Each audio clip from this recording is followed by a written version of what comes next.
Well,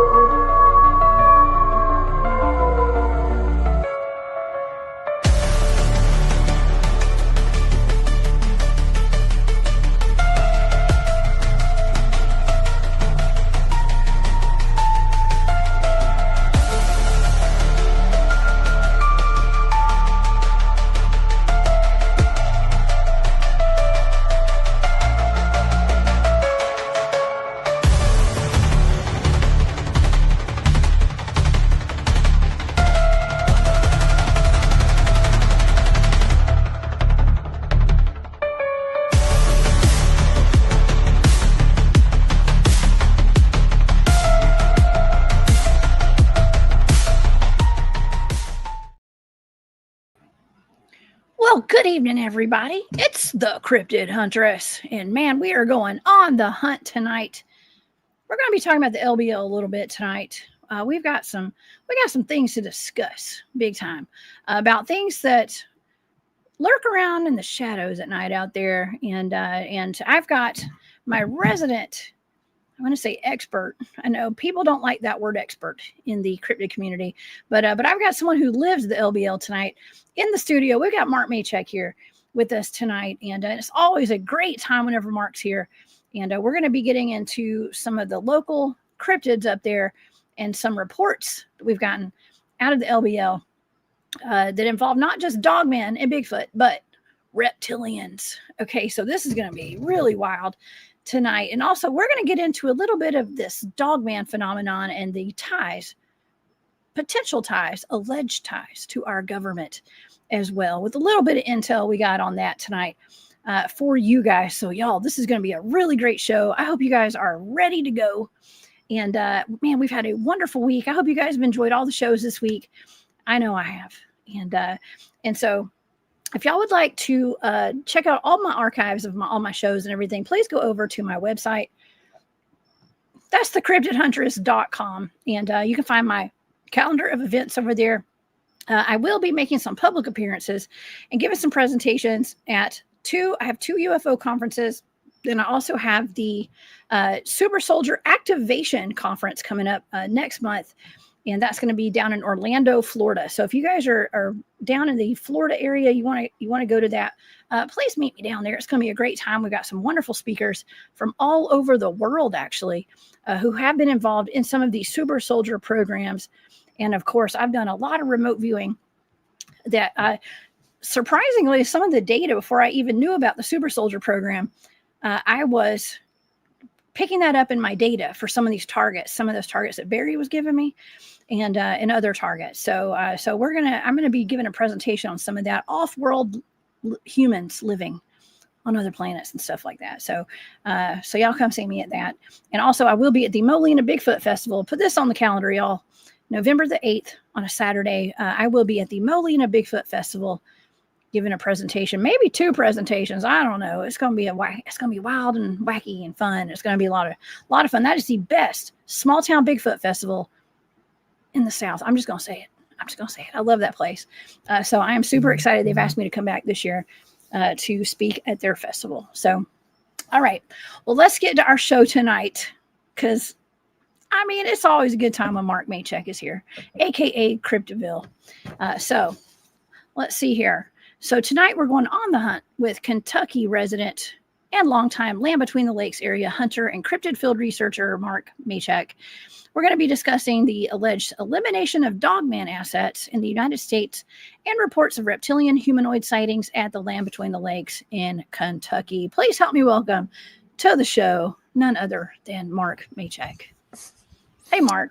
Hi, Jessica. Thanks for having me on again. Of course, we get in a lot of trouble whenever we get together, don't we? Seems like it. Well, it's a lot of fun.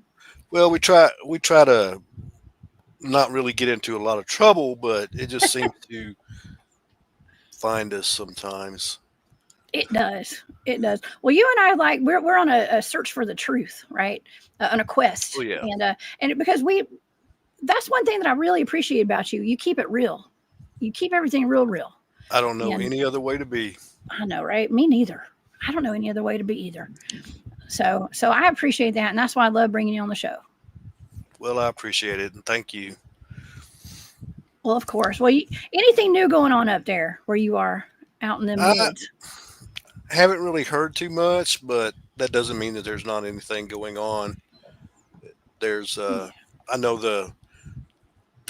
appears that there's an ensuing drought, and been going through a bit of a dry spell, Oh, um, entering the early phases of fall, whether that's drought induced or what, I'm not sure, but it is a little bit early yeah. Hmm. for leaves to start falling, but they are.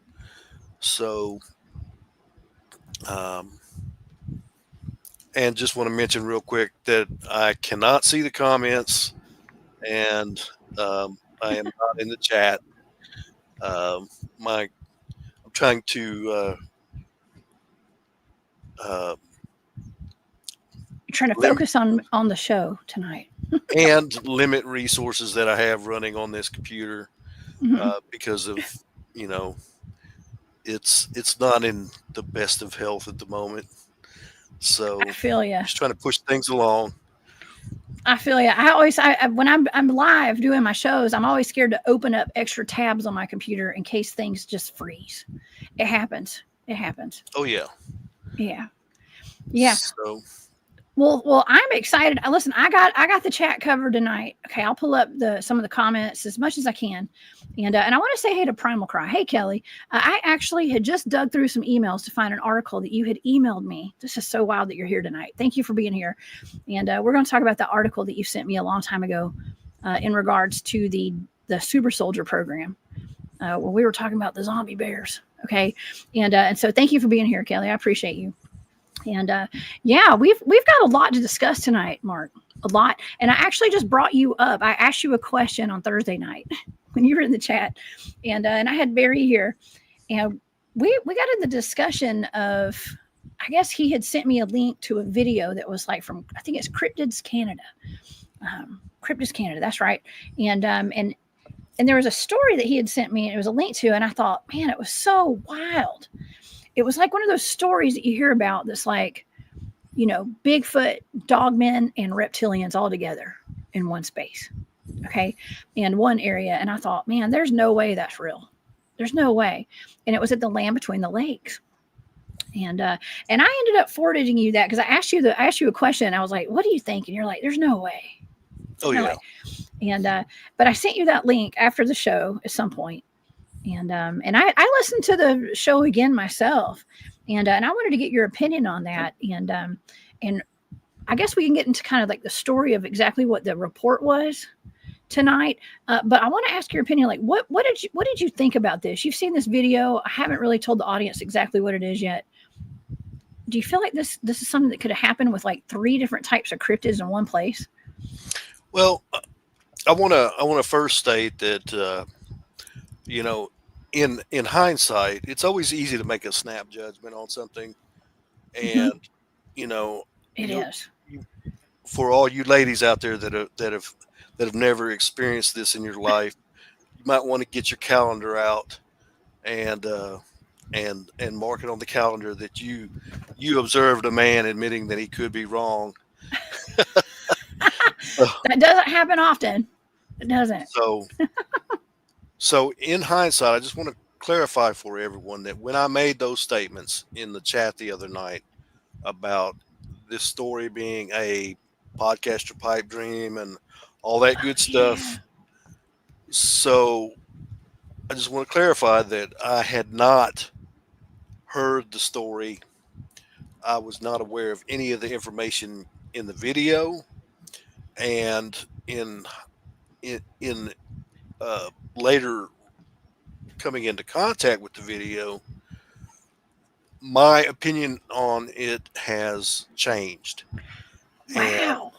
and I admit that I was wrong to make those snap judgments on the story, and um, I'm not going to say I'm not. My mind has changed to the point that I'm not going to say that it's legit. I'm not going to say that it's fake, but I'm going to say that there is a possibility that it is legit, and the reason why is because of some of the information that is contained in that video. Wow.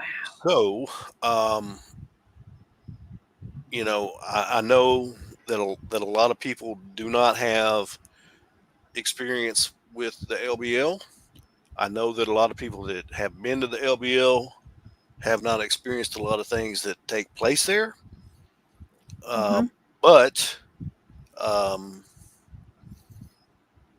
the interesting factor with it is that if you go back and you look at the previous shows that I've done with you, um, there is an instance where I do talk about a little bit about my encounter with uh, a reptilian entity,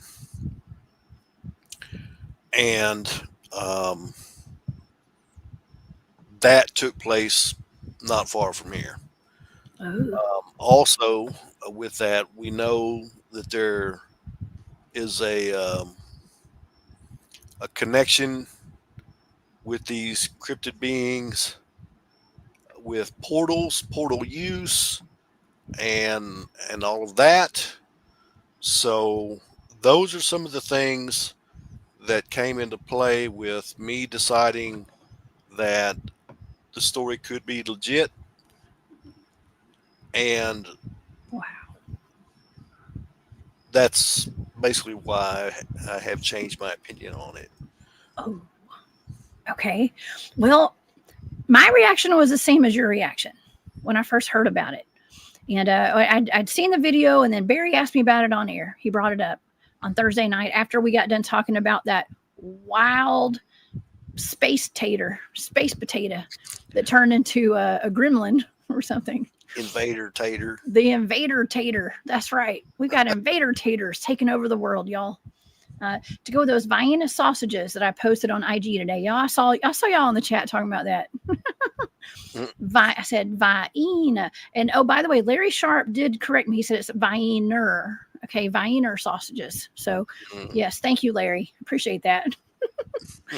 But anyways, yeah, it's we had just gotten done with that discussion, really, and we were kind of winding the show down on Thursday, and Barry brought that up. I'd had MK Davis on the show last Saturday, and so we were just kind of reminiscing on that and going over a few things. And he brought that video up, and I was like, I watched it and I started laughing. I was like, there's no way that was real. Like, I don't know about that. I've heard some stories of Dogman and Bigfoot working in tandem and stuff out there. And that's, that it could happen. Okay. It can happen.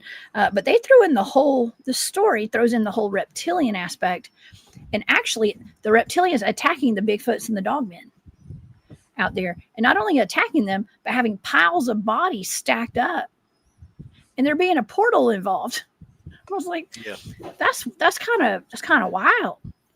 But Well, you think about it. Um, his, the LBL currently is experiencing a influx of or an increase in wild hog activity. mm-hmm, Wild hogs, from what I have seen, uh, they they they multiply, and they multiply fast, yeah, and they have eradicated a bunch of them, and the problem. I mean, look at Texas. They've been battling it in Texas for the forever, mm-hmm, basically, and it seems like they're just not making any headway on eradicating those things. So hmm, you know the thing with it is, you know when you hire a human to come in and remove those species,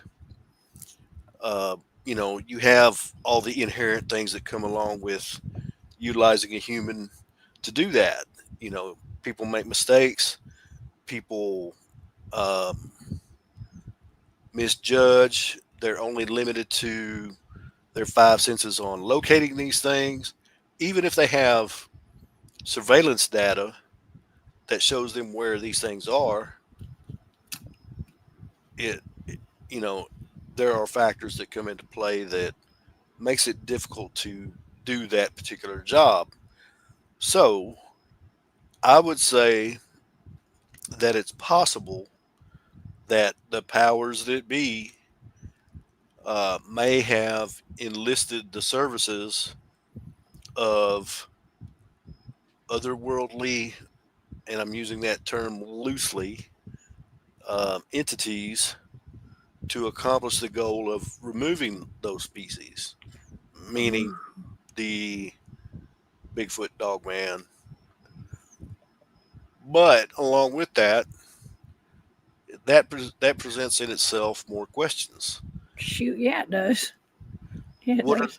what was the leverage or the grease, if you Mhm. will, to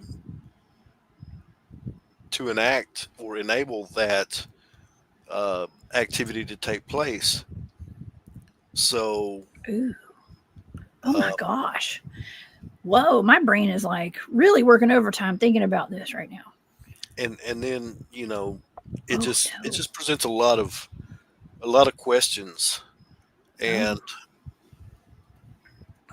it's very interesting.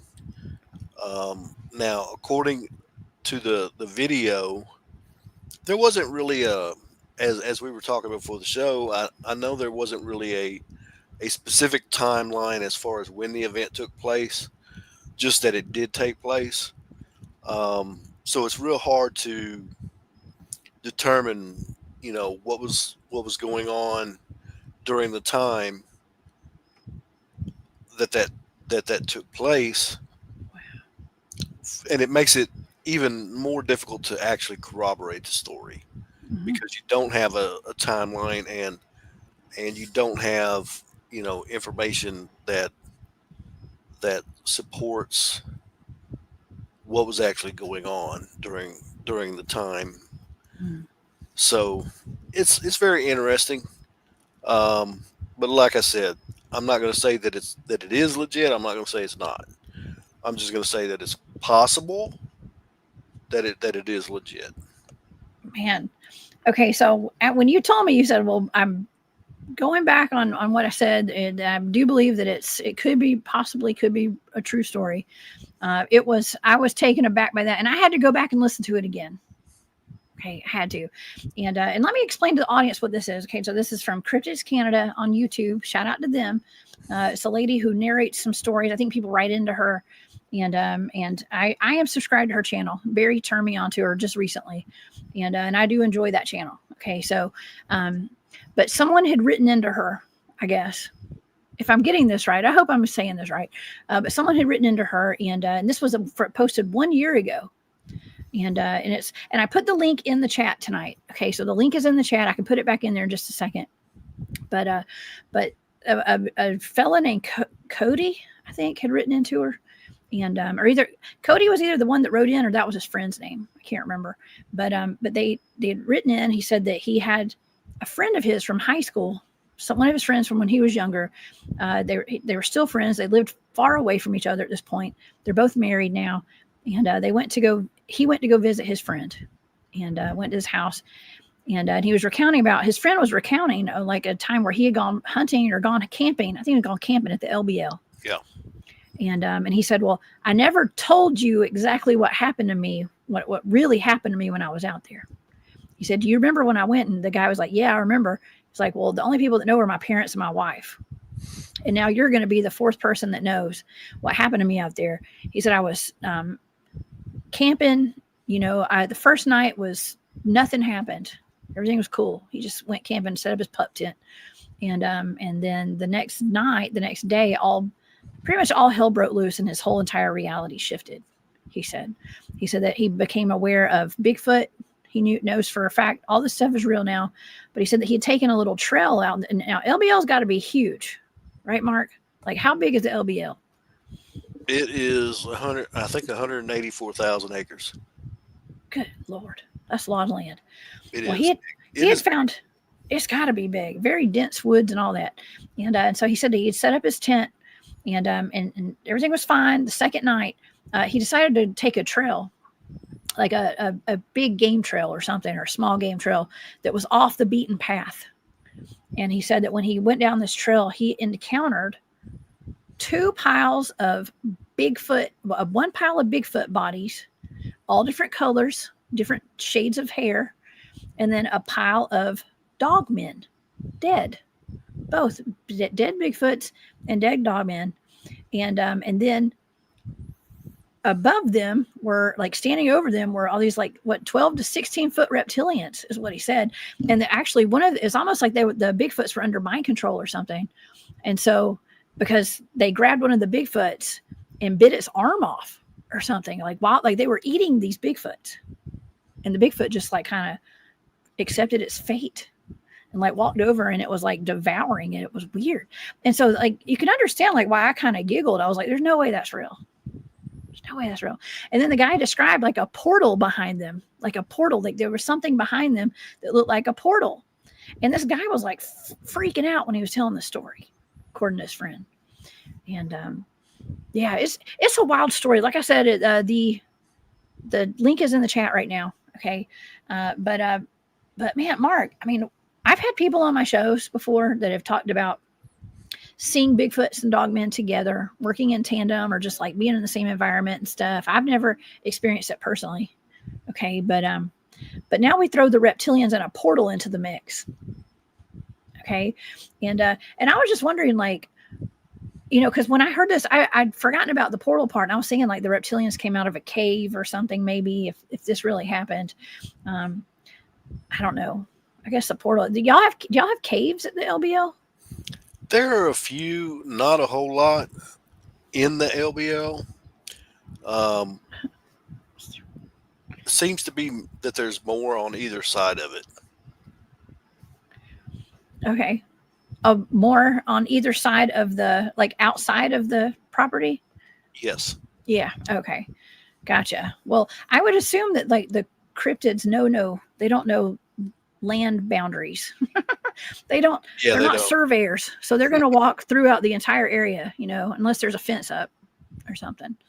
Well, I've seen what happens to fences that they encounter. Mm-hmm. Oh, you have? Oh yeah. Or do you know what a cattle gate is? Yes. Yeah. So we have cows, actually. Yeah, it's that heavy steel tube.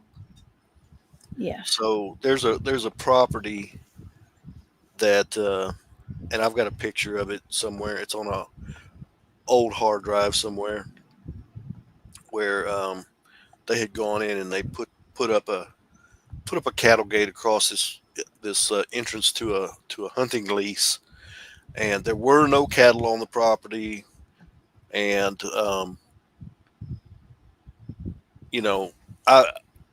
at the time that I was traveling through that area frequently, I would look up that road routinely, because most everything that lives in the woods is going to take the path of least resistance, and I figured that looking up there I might see something one day. Mm-hmm. So one day I went by, the gate was fine. The next day I went by, or the next time then I went by, that gate was bent into a V. I mean, it was like almost like a tree had fallen on it, but there had been no tree fall on it. So they pulled that gate out and replaced it with a new one, a heavier duty one. And interestingly, it was fine for about a month, because I started paying attention to it. It was fine for about a month. And then one day I went by, and because it was heavier duty, the V wasn't as pronounced, but it still had a V in it. Was it it happened twice then? Yeah. It sounds like a Bigfoot karate chop. Is a Judy chop. Judy chop. Y'all know what that is. Bigfoot did a Judy chop on it. That's wild. That's wild. I mean, and I mean, if it's a gate like going into like a trail or something, there's not going to be any trees that are going to fall flat onto it because there's no trees in the front of the trail and the back, like front and the back of the gate. It's a gate you can walk through. It was It'd actually be to the side, like it would it fall. was actually a road, Okay. like a logging road, Golly. and Yeah. kind of interesting. I can't say that a Bigfoot did it, but I know that those gates are designed to keep cows in, and I know that they're not easy to bend like that because of the steel that they're made out of. Mm-hmm. So, and the way that they're constructed. Um, so it's kind of interesting, especially with it not having any cattle on the property. Yeah. Well, what kind of big game do they have on the property? I've seen bison and stuff in pictures. What's up with that? Are those bison? Was I seeing Well, those right? well, the only bison near here are on either on private farms, where you have a producer that's actually raising them, Mm-hmm. or if if you go into the LBL, they do have two areas where they do have bison or buffalo, whatever you choose to call them.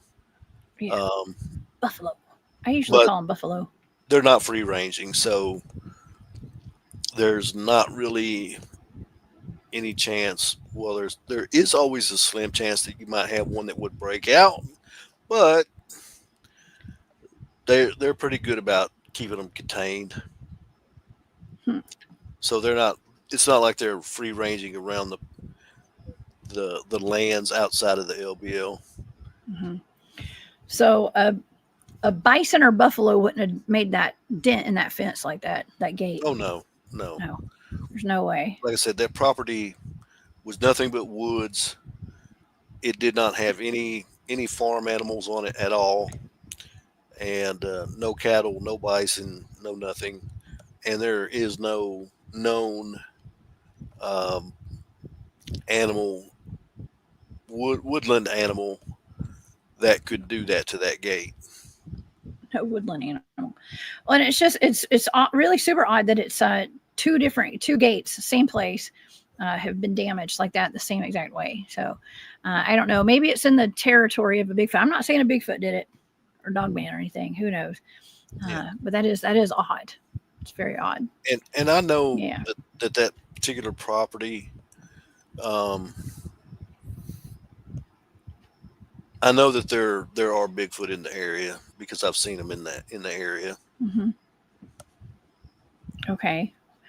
Well, what other big game do you have out there other than buffaloes? You just got y'all. Do you have wild horses or anything out there? Or No, no, no. no. Probably the biggest wild game animal that's out there Mm-hmm. is going to be like a white-tailed deer. Every now and then, I mean, there have been some bears recently seen in the area, but they generally are just passing through, and that's probably going to be the two biggest animals. Okay. We've got Barry Littleton in the chat right now. He said, "Very cool. I want to thank you both for listening to anything I said." You're silly, Barry. You're crazy. That's hilarious. Yes, I listen. Listen, I listen. Okay. We were. That was a fun show Thursday night with Barry, by the way, with the Tater Invaders. Okay, but yeah, this is all this conversation is inspired by that video that you showed me, Barry. Okay, right now. And it was fascinating to Barry too, because Barry was like, he told me to Dave, and he was like, I feel like that was real. I feel like this story's real, or this encounter, and it's almost like it's so out there. But knowing what you know, living out there at the LBL, near the LBL, and spending a lot of time out there, and me knowing what I know about how crazy this crypto world is, it's very possible that could be real. But where'd all these bodies go and stuff? If there were piles of bodies out there, I mean, I don't know. Well, that's an interesting thing to contemplate. I mean, you just don't know. I mean, like I said, when you remove the human factor, and let's just say, for example, that those reptilians were contracted to do that, you know, they could have took them back through the portal. Oh We don't man, know. this is such a big rabbit hole. I really open up a big old can of worms here because, we go back to, let's talk about maybe briefly. I was tasked with Old Green Eyes out of Chickamauga, Georgia. It's a cryptid. It's been seen on a battlefield during the Civil War there. Sightings have lasted to present day. And this thing was seen eating the dead bodies of the soldiers out there. And some say it's a gugway. Some think it's a wolfman or a dogman. Others think that it's just some kind of like demonic entity or something. But it's an actual flesh and bone type of a creature. Well, when I was tasked with that remote viewing target, this is so weird. It actually said in my data, galactic body part trader. Galactic body part trader. Okay, now how random is that?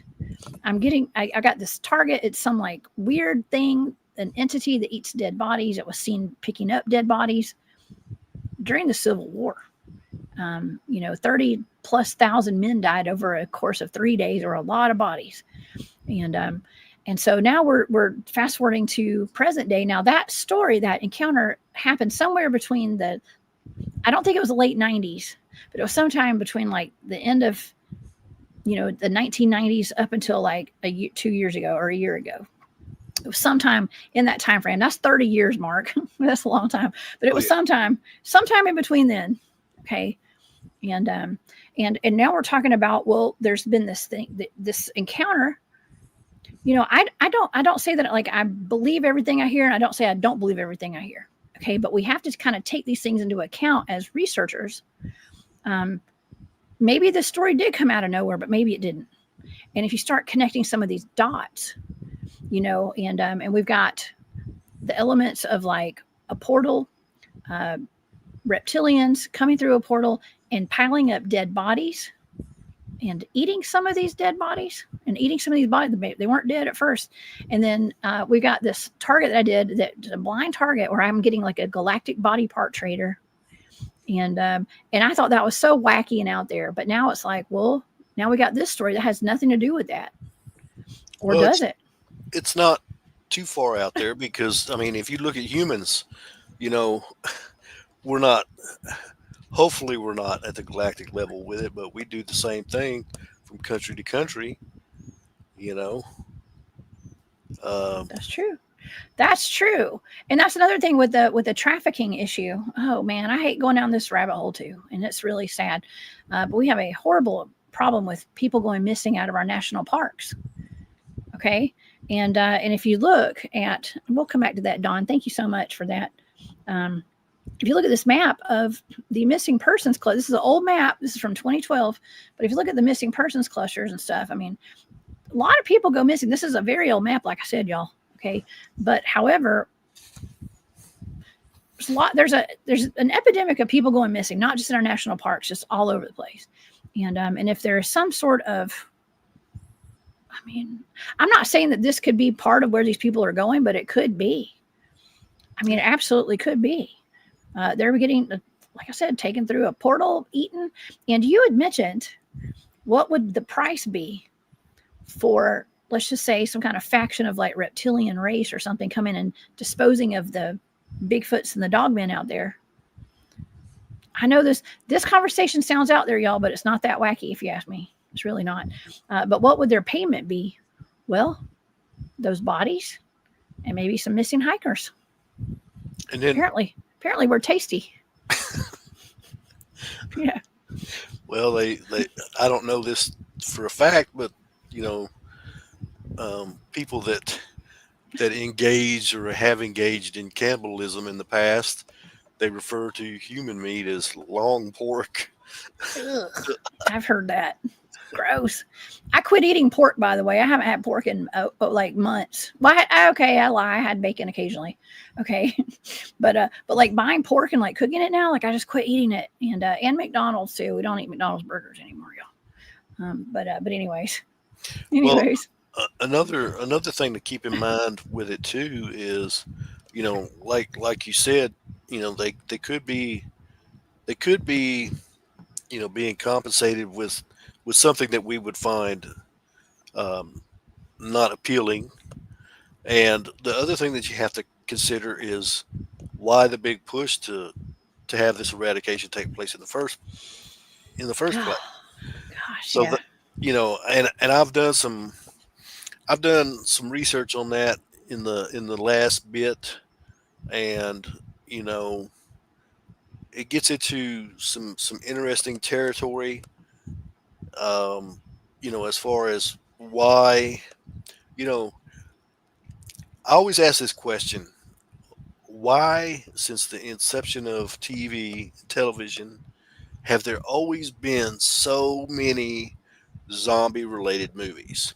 Oh gosh, yeah. So, in looking at that and asking that question, I've come into the understanding that there are actually many types of zombies. You Yeah. know, and I mentioned one to you the other day. It's called a white.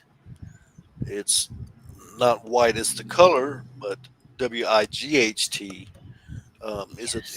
is actually a type of zombie, which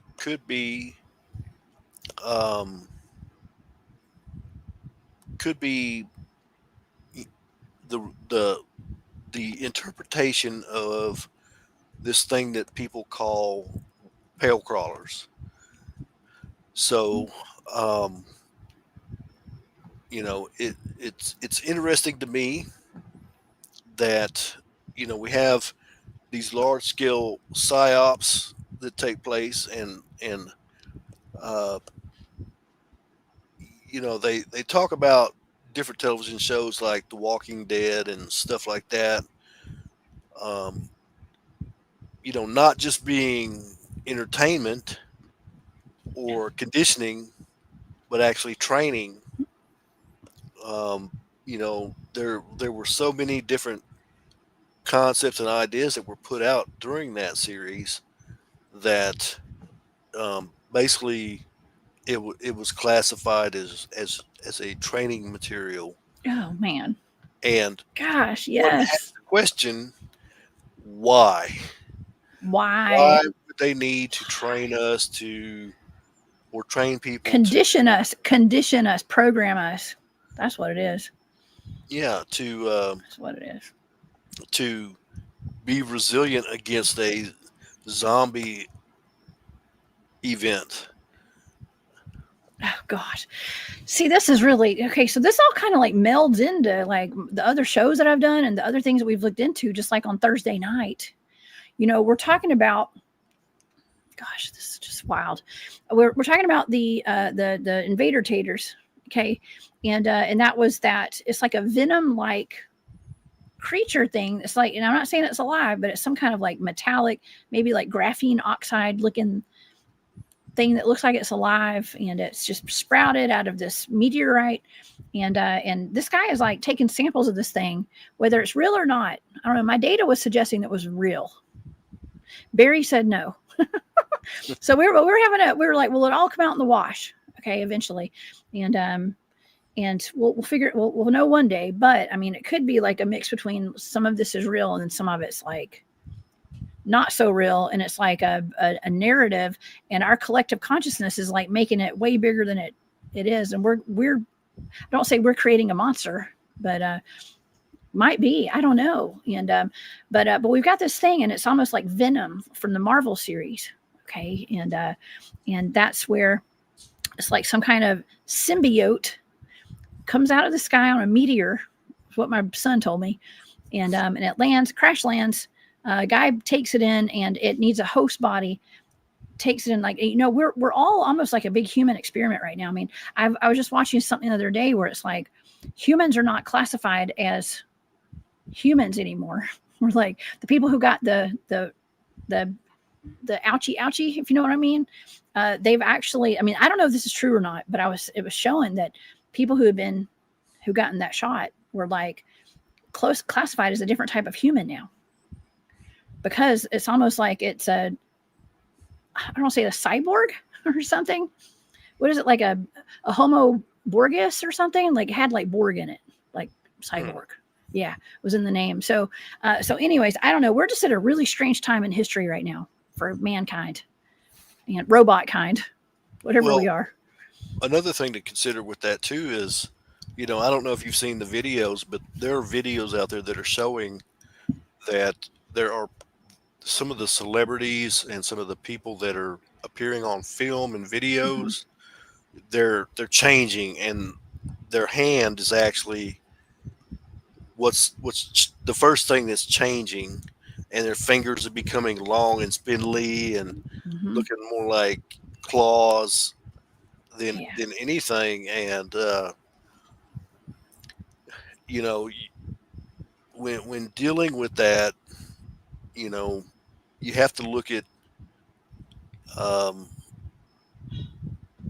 the factor that when you inject something into a person that is an mRNA type thing that has the potential to change your DNA. Granted, you don't have control over what it changes you to, but where it gets interesting is it changes you into whatever it is that mRNA is programmed to change you into. Well, what was in that? What is everybody going to be turning into soon? I don't know. They got that. See, that's the kind of issue, though, right? Yeah, and here's the other interesting thing. We talk about CRISPR gene editing, and stuff like that. That basically you can create anything. But who's to say that they haven't developed the technology to CRISPR edit somebody's genome or genes, without actually having physical contact with them through frequency or vibration or what have you. So they could change you on the fly. Yeah, well, that is real exciting for us humans down here trying to figure out what the heck's going on, and then all of a sudden, we're not all human anymore, and this is kind of wild. It's a little concerning for me too. Oh yeah. And Gene, I saw that too. A woman, I don't know about the woman on a podcast, but I've seen Katy Perry do it. Okay, and where her throat like puffs up, and it's very reptile like. Okay, very reptile like, and it's a little odd. I wanted to bring this comment up tonight too, because this is really interesting. In 2017, this is from Barry Littleton. He says that's what the whistleblower named CG told Barry upon him mentioning them about Dogman. He said the Dogmen are intergalactic body part traders. That's weird, because that's what my remote viewing data said Old Green Eyes was an intergalactic body part trader. So, and you guys can go back and watch that show. It's in my playlist. So what are the odds of that? I don't know this. I didn't know about this. They didn't know, this was something in my data. Like that is something that's very random to be in remote viewing data. And then it's linked to other Dogman reports. Okay. So, just really weird. It's food for thought, as Barry says. It's food for thought. Just tuck it away, y'all. Okay. So I'm not saying that this applies to a lot of what's going on out there, but it could. It's just there's no coincidences. Okay, there's just not. And maybe it has something to do with what's going on in the LBL. If this story is true, and that gentleman did encounter, what did he say, 12-foot reptilians, or are they bigger than that? I think he said they were like 15 foot tall. 15. That's what I thought. Yeah, it's like 15-foot tall reptilians. He said, and the way he described them was they looked like velociraptors. He said they had the heads of velociraptors, and they had claws like velociraptors would have had. But they had, did he say they had like humanoid bodies kind of, but like velociraptor heads? But but he said that their scales on their bodies were looked like Armor. armor. Yeah, man, it's weird. It's really weird, but also it's not. I mean, it's making more sense now that this could be true. It could be true. So I could not imagine. I mean, anything that's 15 feet tall, you don't really stand a chance against. We're like appetizers for something that big. Oh yeah. Humans. Well, think about it. Think about this.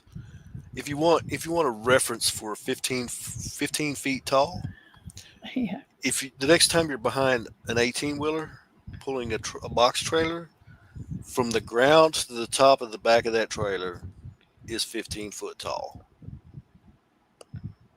Good. That's how tall 15 feet is. Okay, that's really tall. Okay. Yeah. Huh. Midwest Night Watchers. Hey, Gerald, and thank you for gifting those memberships. I was about to thank you for that. Thank you so much. He said a woman's blood type was just reported as a no match to any blood type on Earth. What? What? That means that she's not from Earth, then maybe, or does that mean that her blood has been modified in some way? I mean, that's interesting. I think we're going to be seeing more and more of that here in the near future. I want to take a quick commercial break because Deb D, thank you so much for gifting that Cryptid Huntress membership. I appreciate that. And thank you so much for your support. It really does mean the world to me. And also Gerald and Jane at Midwest Night Watchers, thank y'all so much for gifting the 5 Cryptid Hunters memberships. I appreciate that. That really means a lot to me. Thank y'all so much for all your support. Yeah, let's go back to this. I did put a star on this because Don had mentioned, he said Martin Groves and Daryl Denton had seen a portal with a spider-like creature across the gravel road at the Devil's Backbone Ridge in 2022. Now, that's in the Land Between the Lakes. That's wild. So maybe something coming out of a portal. Now, are portals reported at the LBL? Have you heard of people talk about them before? Seeing one? I've heard of people talking about them. Yeah. I have only experienced one myself once. Yeah. And my immediate reaction to that event was, it's time to get out of here. It's time to get out of here. Yeah, I think that would be my response as well, probably at this point. Because you don't know. I mean, we've had this conversation actually about like the people using the musical instruments out there and like hitting those frequencies and those tones and like having the possibility of creatures coming out of portals and then those portals not closing down. So we have had a conversation before. I almost forgot about that. Yeah. Well, that's just the nature of it. Is you may be able to open one by that means, but how do you close it? So those are always things to keep in mind. And then the other thing to consider with that is, what's going to come through that thing, or out, or what's going to go into it. I mean, it just gets very, very complicated real quick. It does. It does. Well, now to complicate things further at the LBL, now we have reptilians that they're 15 feet tall and that eat dogmen and Bigfoot. I mean, it's kind of crazy to wrap your head around that, even being real. And it's terrifying. I mean, I had an incident where I was out in the woods down here in the South at an undisclosed location, and I was hiking. Had my son with me, actually, as we were with my team, but he and I had gone on a little hike away from base camp. And we were on actually like a road. Like we weren't even off the cut, like off the trail. We were on a road. And we heard what sounded like what I would think a velociraptor would sound like. And we both froze, and I looked back, my son had taken off running. He ran back to base camp as fast as he could. And I just stood there waiting for something to come out. And I was kind of frozen a little bit, but not frozen where I couldn't move, but I was just like, trying to figure out where it was coming from. It kind of echoed all over the place actually. And I never saw anything. Thank goodness. And my son made it back safe to base camp. We were fine. Okay. But I still don't know what that was. And it's terrifying to think that could have been an actual reptilian. Could have been. Could have been. Could have been. You never know. It was good that it stayed hidden. This actually not too far where I was not far from where the Georgia raptor sighting was. Okay, down in middle Georgia. So, yeah, go figure. There are dinosaur sightings, you know, and they say dinosaur. What if those aren't actual dinosaurs? What if they're like reptilians that people are seeing? Especially since this gentleman described it as looking like a velociraptor, but with a humanoid body. So it's very, very interesting and concerning. Yeah, it is. It is. Well, you also had brought up the good, we're talking about the idea of like, who do they work for? Who sent you? Okay. And that's always my question. Who sent you? And why are you here? And we do know, maybe it's kind of a good way to like bridge into the next thing I wanted to talk about tonight, were these dogmen potentially being eliminated. And I'm not talking about all the dogmen of the world, all these dog-headed creatures. I'm talking about some that are in programs. Okay, I'm not going to say government, but some sort of agencies. And we have talked extensively in the past. It's been a while, but I've talked extensively. I've done some remote viewing on the dogman breeding programs and see if those are real. And I do believe there's some sort of programs going on. And I have a buddy who has some pretty good intel occasionally, and I talk to him pretty often. And I started asking him some questions recently about the dogman. I was like, hey, have you seen a dogman lately? And I was told, he said, no, they've all been exterminated. That's what he told me. And I was shocked. I was like, what? Exterminated? I was like, you gotta tell me more. Like, what do you mean they've been exterminated?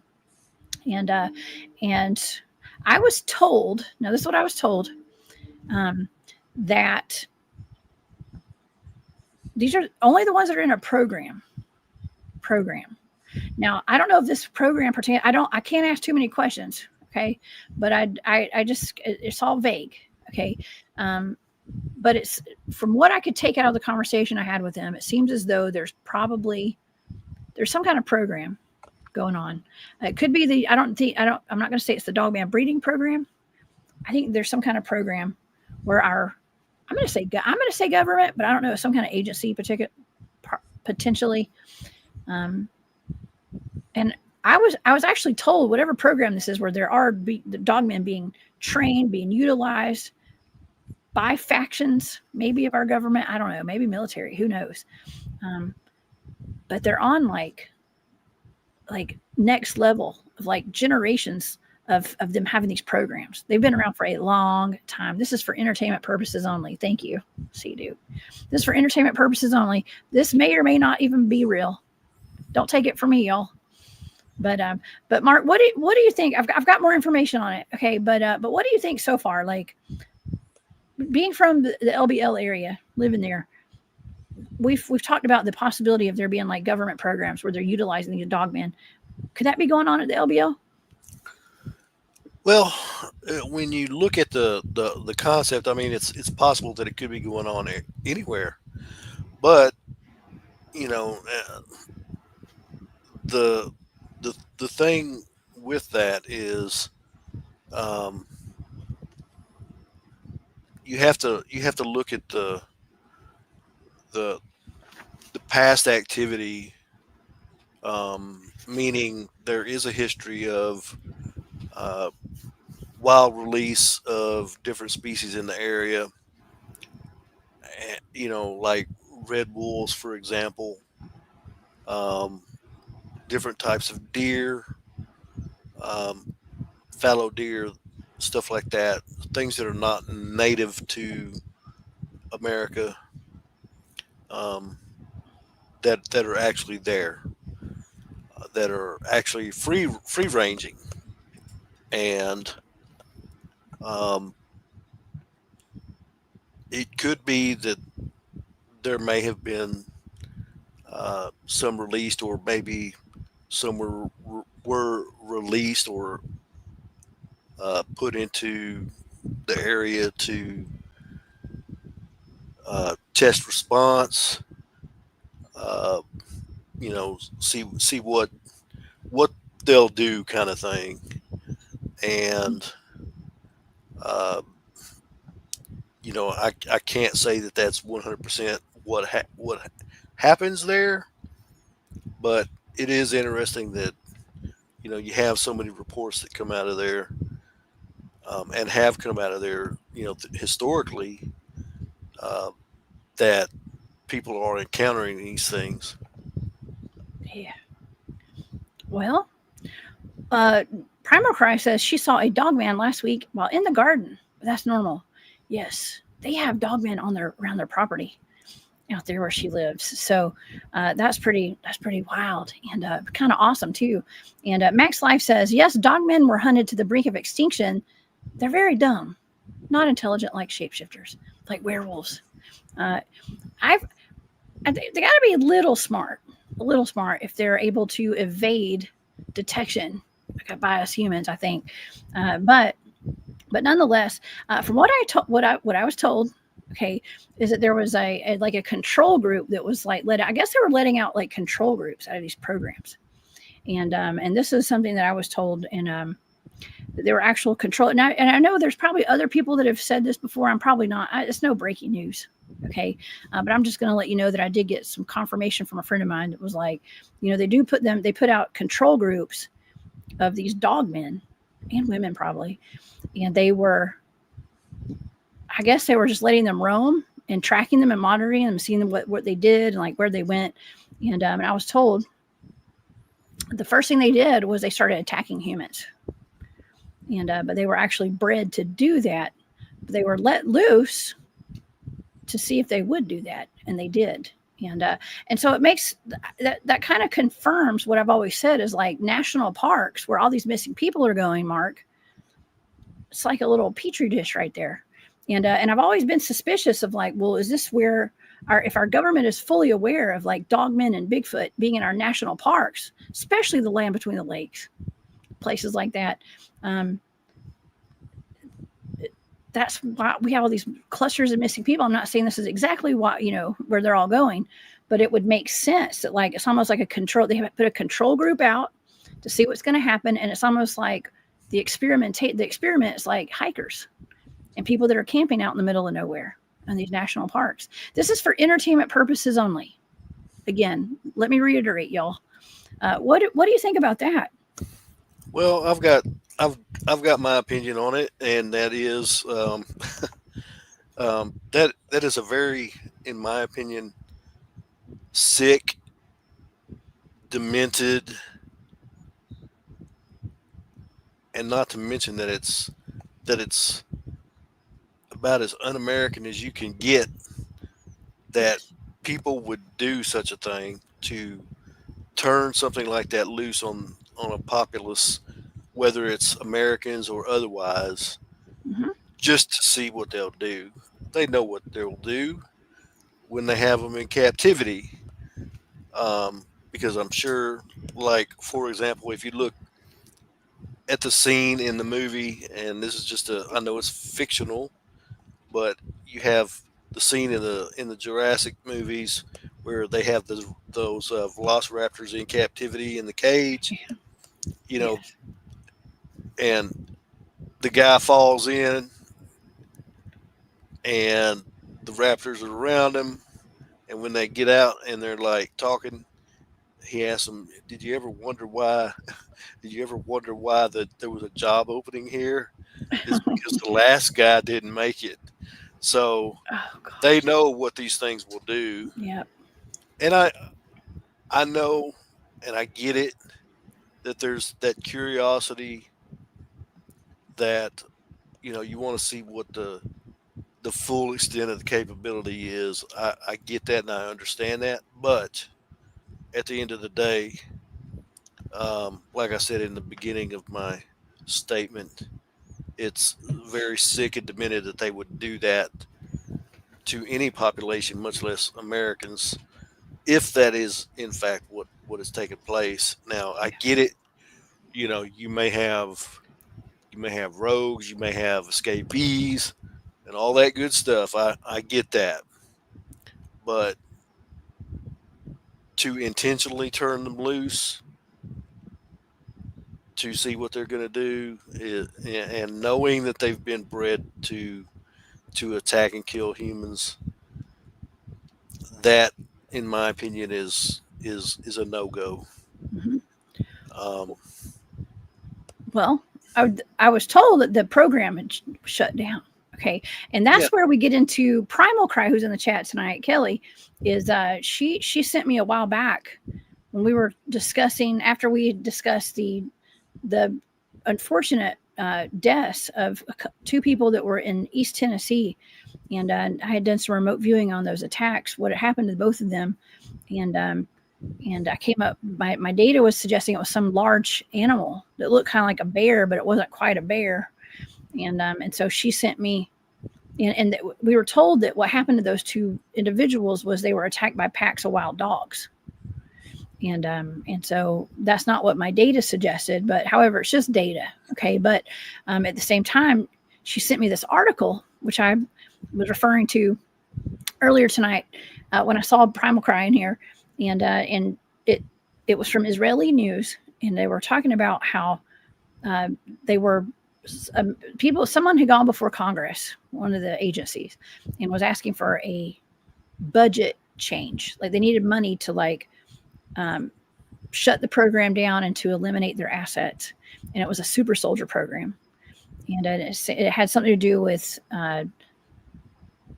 combining humans with dogs, bears, and wolves. Okay. And it was a little bit of soft disclosure, I think, leaked out there for the public, basically. And I think maybe, just maybe, that could have been part of this program. And I don't think these programs actually completely ever shut down. I think they just evolve potentially. Maybe there's a different program now. But that one particular program seemed to have shut down. Now, this was only 2 years ago, Mark. It was 2 years ago. And there's been plenty of Dogman sightings since, but these are supposed to be, I was told that the Dogmen were all eliminated out of these programs. They were taken out, basically. And see, here's the thing, like they had started to make their way into the cities. And they were kind of showing pack behavior and stuff. And so they were going into the big cities, and there are plenty of accounts and stories about seeing dogmen in big cities. I mean, Missouri, St. Louis is one of the places I've heard of them being there. Atlanta. I have a friend of mine in the chat right now who is planning on coming on the show sometime to talk about his dogman encounter in downtown Atlanta. Wow. Mm-hmm. Yes, if you'll come on the show sometime, I got to get him on. But yeah, I mean, it's not just out in the woods, y'all. It's not out in the woods in these national parks. We're talking about the cities, which is kind of dark. Yeah, that's very, very interesting. And one thing that comes to mind is, I've heard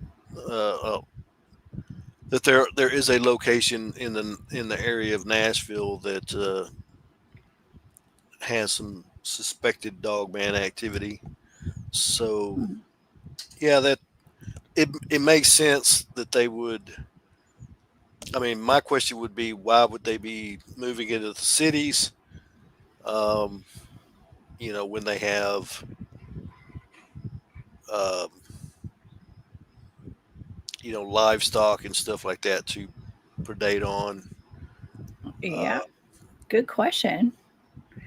Because they were trained to go after humans, too. So it is kind of sick. I remember having Nick Sylvester on my show a while back, and he talked about dogmen.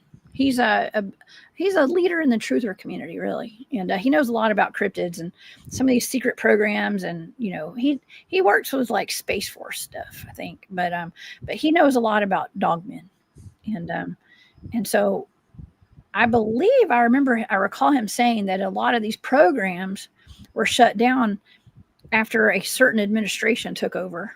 Okay.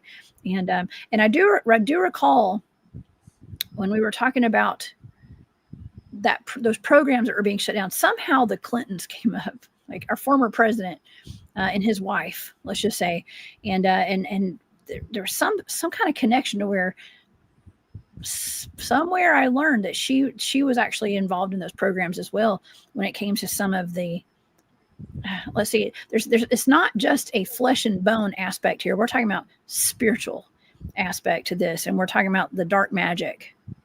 Okay, like dark magic was actually a factor in some of these programs as well. Not just Dogman, but I guess we're talking about werewolves and stuff too. So I don't know. Don't come at me. I'm not going to harm myself, y'all. If you know what I mean. I love my life. But anyways, that's interesting, and further complicates things because there is that whole there always seems to be a tie to the darkness. There is. Seems like it. Yeah. I want to address this real quick. My friend Veronica is in the chat. Hey, Veronica, it's so good to see you in here. I was part of the Dogman Wolf Super Soldier program in Montauk. Yes, it's real, people. She was in the U.S. Army. And I know Veronica. Yes. Veronica, I need you to come on the show sometime. I will hit you up after the show, either today or tomorrow, okay? And let's schedule you on because that's fascinating, actually. And yes, she was a member of the military as well. And so, yeah, and she's actually talking about Montauk. I do bring some of the Montauk survivors on my show occasionally, and we've had James Rink on, and we've had Daryl James on the show, and Arkeem Ra, of course. But Daryl's talked extensively about the reptilian experiences that he had while serving in the U.S. Navy, of all things. So it's a little alarming to the normies, especially. Just a little. Yeah, just a little bit. Just a little. But yeah, you gotta wonder. Thank you, Veronica. Yes. You just got to wonder, like, why? Okay. You're talking about this zombie apocalypse potential that we have here. And that's something that we have been, even the CDC had that zombie apocalypse protocol. Do you remember that? Oh, yeah. What was that about? I think they even put out a handbook. They did. On how to survive a zombie apocalypse. So, yeah. And I think it's interesting. And every time I hear this, if you look at the 28 days series of movies or whatever, the 28 whatever, or even I Am Legend, those movies, the precursor to all of those movies was a cancer vaccine. Oh. They released a cancer vaccine, and then all of a sudden you had people that were turning into zombies. So I think it's interesting, and no, I think it's horrible. I think it's horrible because like we see that there's almost like a stage has been set.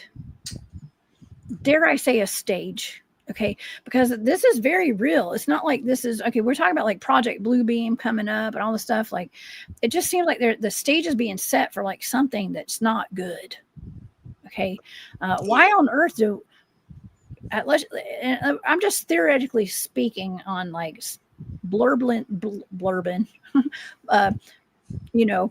saying things out loud. It's like, what about?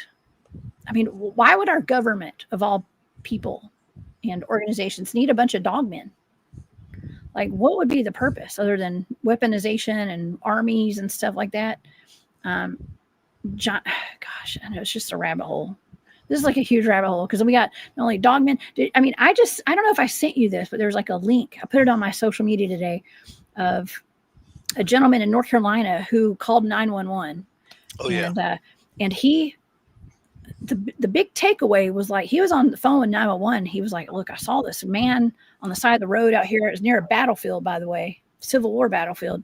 Mm-hmm. He said, there's a man out here. I just passed him and he's covered in blood. He's bleeding from his head. And so he was trying to give the lady directions about where he was at. He said, maybe somebody needs to come check on this guy, I guess. And as he turned around, You could just hear a thump on his truck. You could hear it through the phone call. And he just starts screaming. He goes, "That's not human. It's not human." He said, "It's not human," twice. And the lady's like, "What?" The dispatcher was like, "What's going on?" He goes, "It's in the bed of my truck." So whatever this was, like, jumped in the bed of his truck, and people were assuming like maybe this was, it was either a pale crawler, something like a pale crawler, or maybe even like a ghost, like a residual ghost. But this thing was like flesh and bone, and it jumped in his truck, and you could hear it. And he said that he drove really fast, and it flung it off on the hood of his, like over the cab of his truck, and it landed in the road, and it ran into the woods. Okay, so we've got weird stuff out there right now, Mark. It's all over the place. It's not just reptilians. It's not just Bigfoot and Dogman.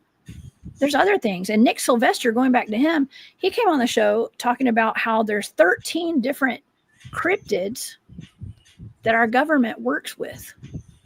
Well, that's the interesting thing about it is, you ask the question, why would they need them? The more interesting question is, why would they feel the need to eradicate them? And I think the answer to that, in my opinion, would be something along the lines of knowing that these things are part human or have a human element. They may be inclined to work with humans at some point to defend against whatever it is that's coming.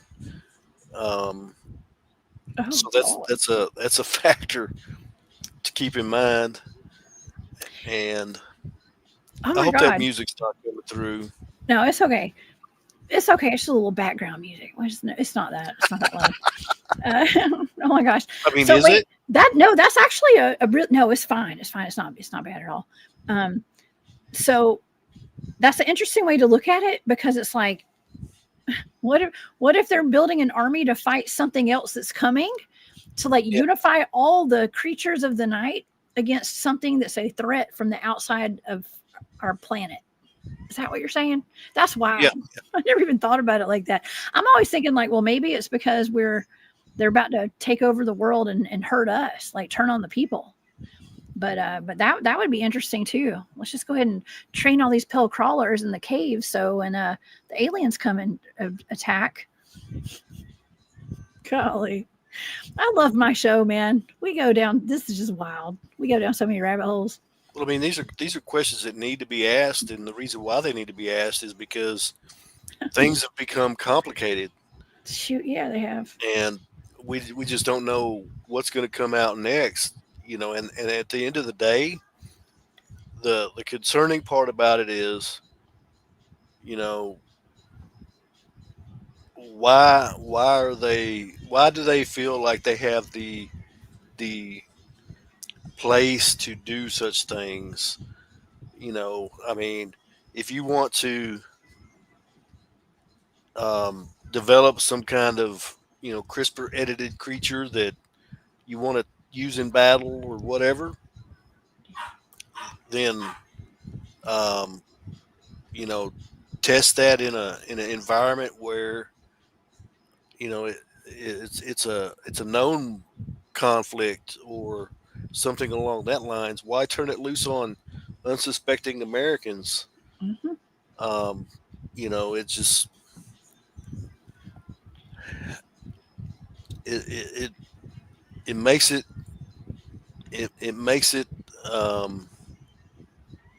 complicated. Yeah, it is complicated. I mean, it just sounds so wacky saying it out loud. You know what I mean? It's like all these forces, all these factions, but when it's coming out of my friend like Nick Sylvester, that's a pretty serious dude.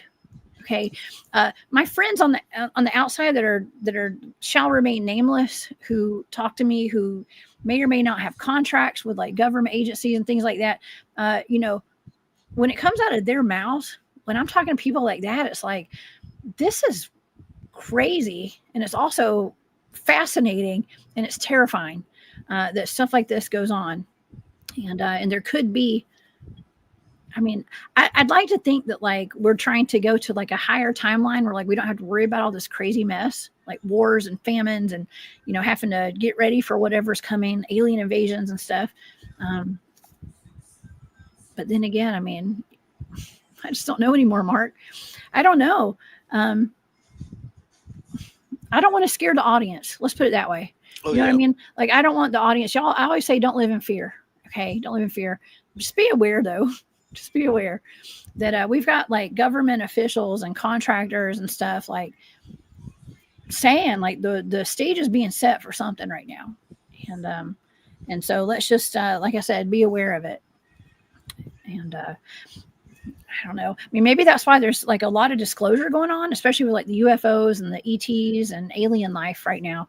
We're not getting a whole lot of disclosure on Bigfoot and No. Dogman. We're not getting any on Dogman at all. We are the disclosure on that, 100%. And my gosh, let me tell you, Bigfoot community, even within the Bigfoot, I can't even believe it. These days, I have seen more infighting and arguing amongst the Bigfoot community lately, with even like evidence and stuff. Like I've been dealing with it this week myself, as a matter of fact, just a little bit, and with all love and light. I'm seeing it though, and it's wild. Like nobody, I don't know if it's like there's people that are put in these communities to like confuse everybody, or like there's just genuinely like hatred amongst people and stuff. Like I don't know what's going on. Tensions are high right now. Oh yeah. Well, you think about it, like I've mentioned several times, there seems to be an increase in overall general darkness. Mm-hmm. And you know, I mean, if you watch the news, or even you don't even have to watch the news, you can get it on your Facebook feed. Yes. They'll the world seems to have lost its mind, It feels like it. and it just makes it uh,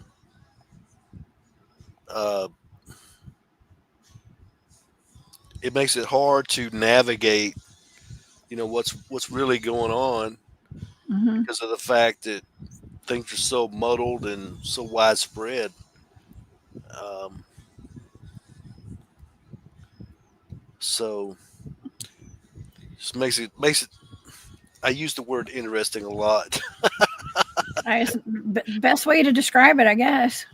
but I don't mean it in the oh, that's interesting kind of kind of way. I mean it in a way like it's interesting how things are going, meaning like not necessarily in a good way.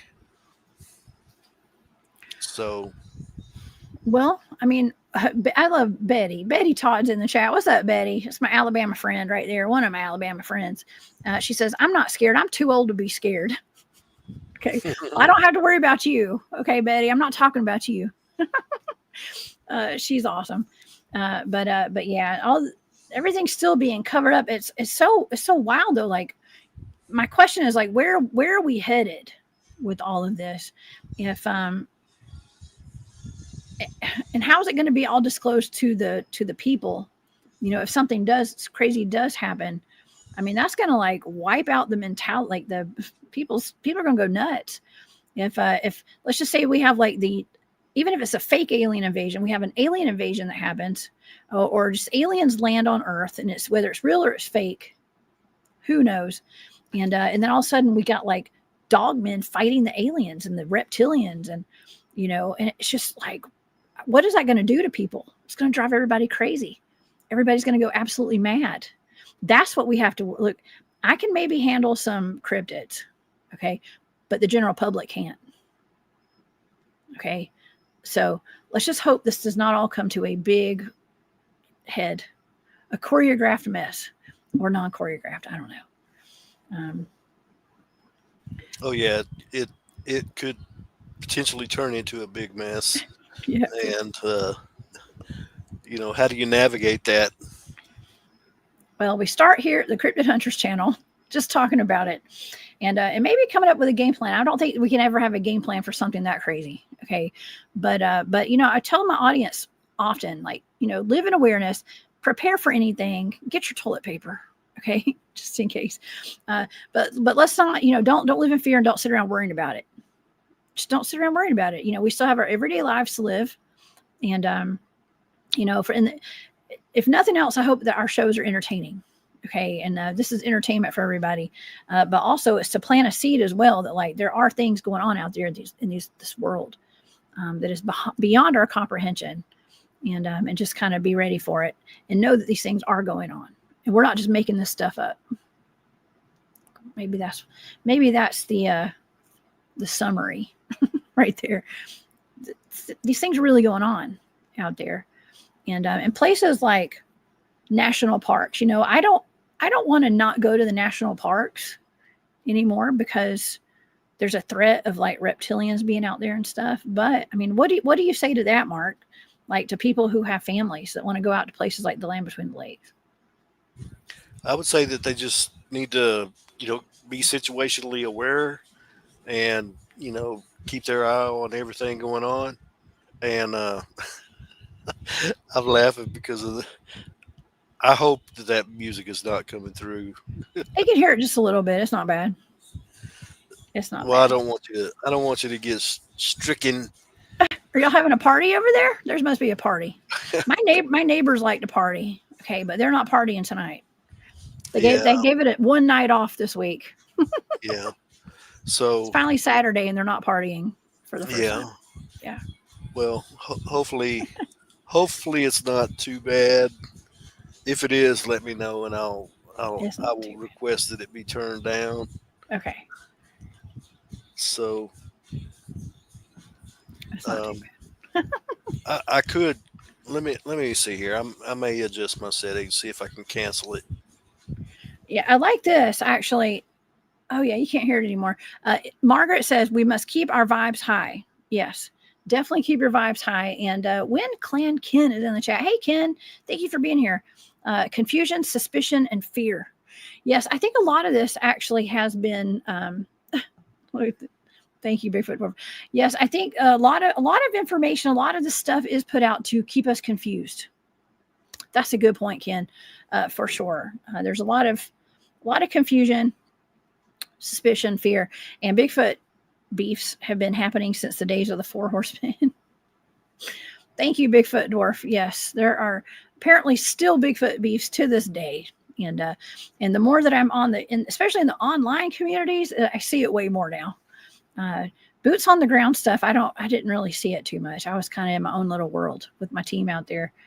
But yeah, it's a thing, and it's okay. We're all going to have our disagreements and stuff, but can't we just all get along? Just saying.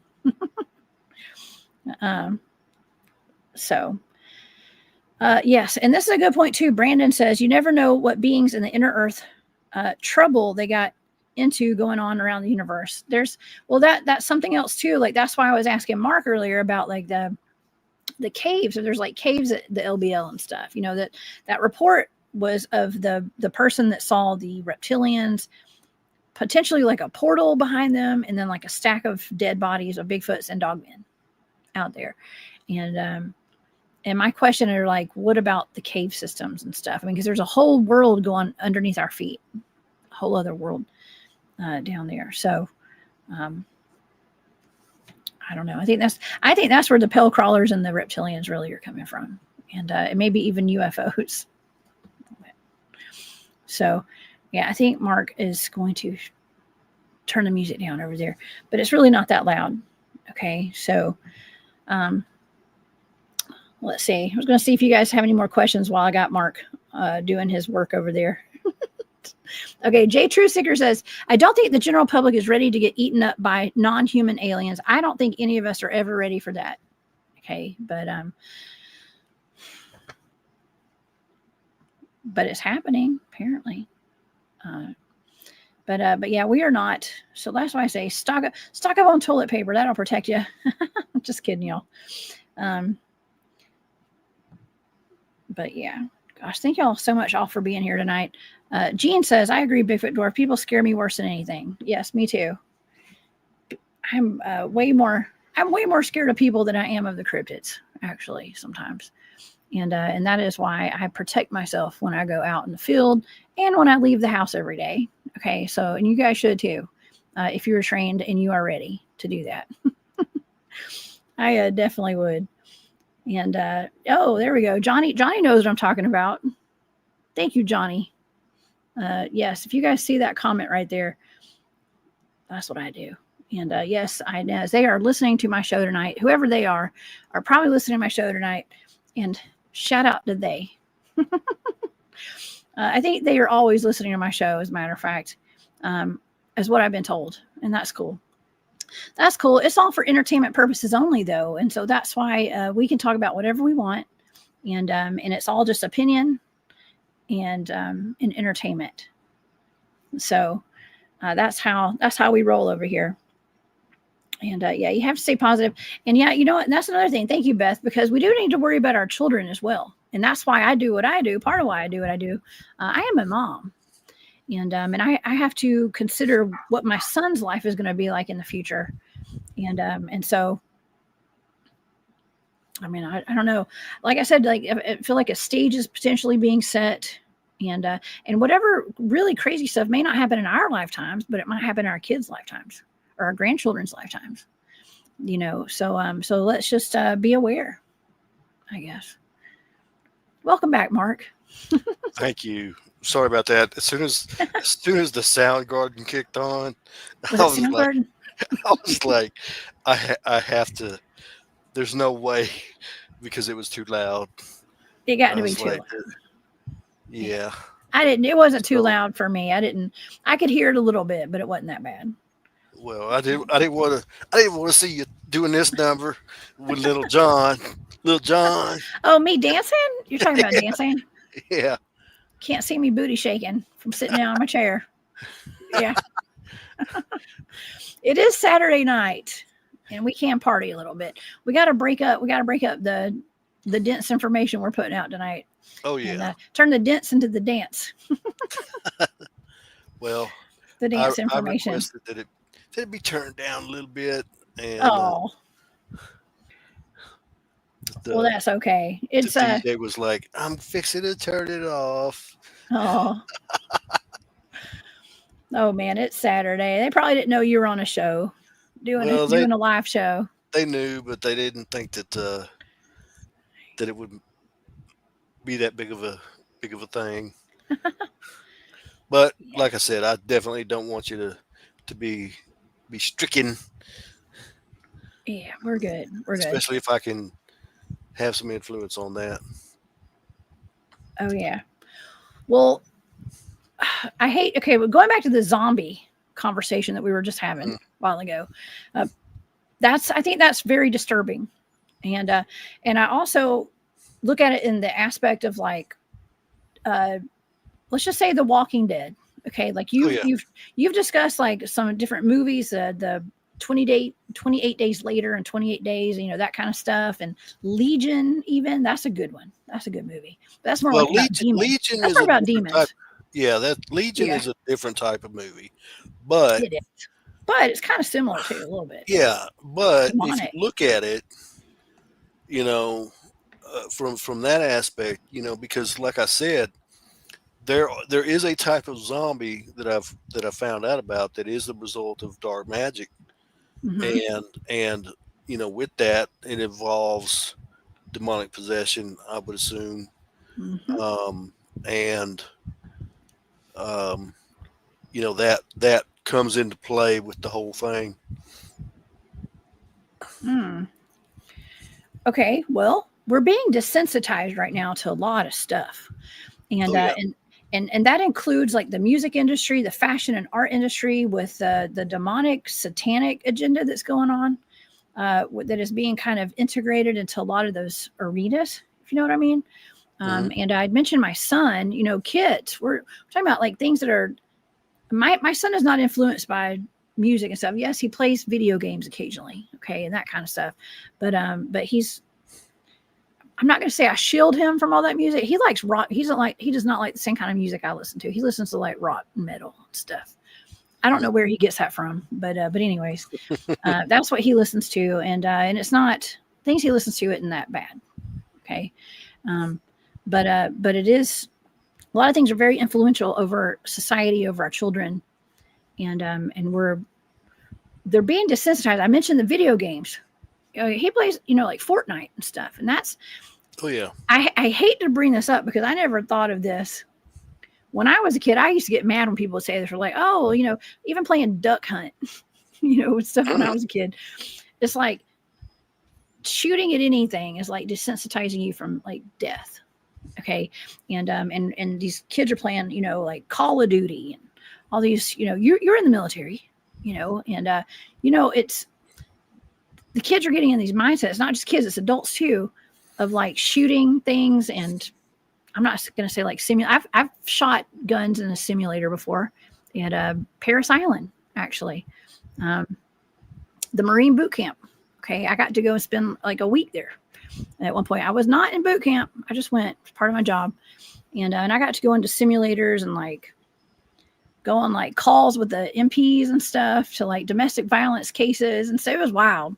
I ended up losing because I ended up shooting a guy in his head 3 times by accident. So thank God it was a simulator. Okay. But anyways, it was very real. You know what I mean? It was also real.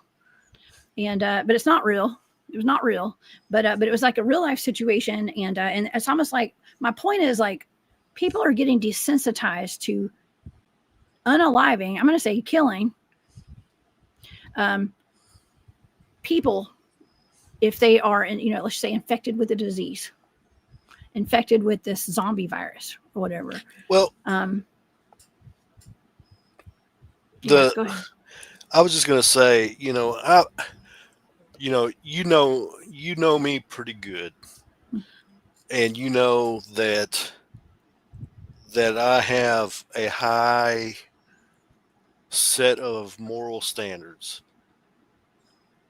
that I tend to not just hold myself by, but other people as well. That is sometimes a fault because of the fact that you can't hold everybody to your own standard. True. Because everybody is different. Very much. However, because I operate on that high standard, just in general, I have contemplated the very scenario that you're talking about, and the question came about when I saw that episode of The Walking Dead where they basically unalived the zombie girl, Mm-hmm. the one woman, The little girl. Yeah. Yeah. So the question is Yeah. now, the question is, if a person is a zombie, at what point is it okay to unalive them? And that's a big moral question, because we as people, it is not in our physiology, mindset, spiritual, karmic makeup to kill people. Yeah. We're not intended to do that.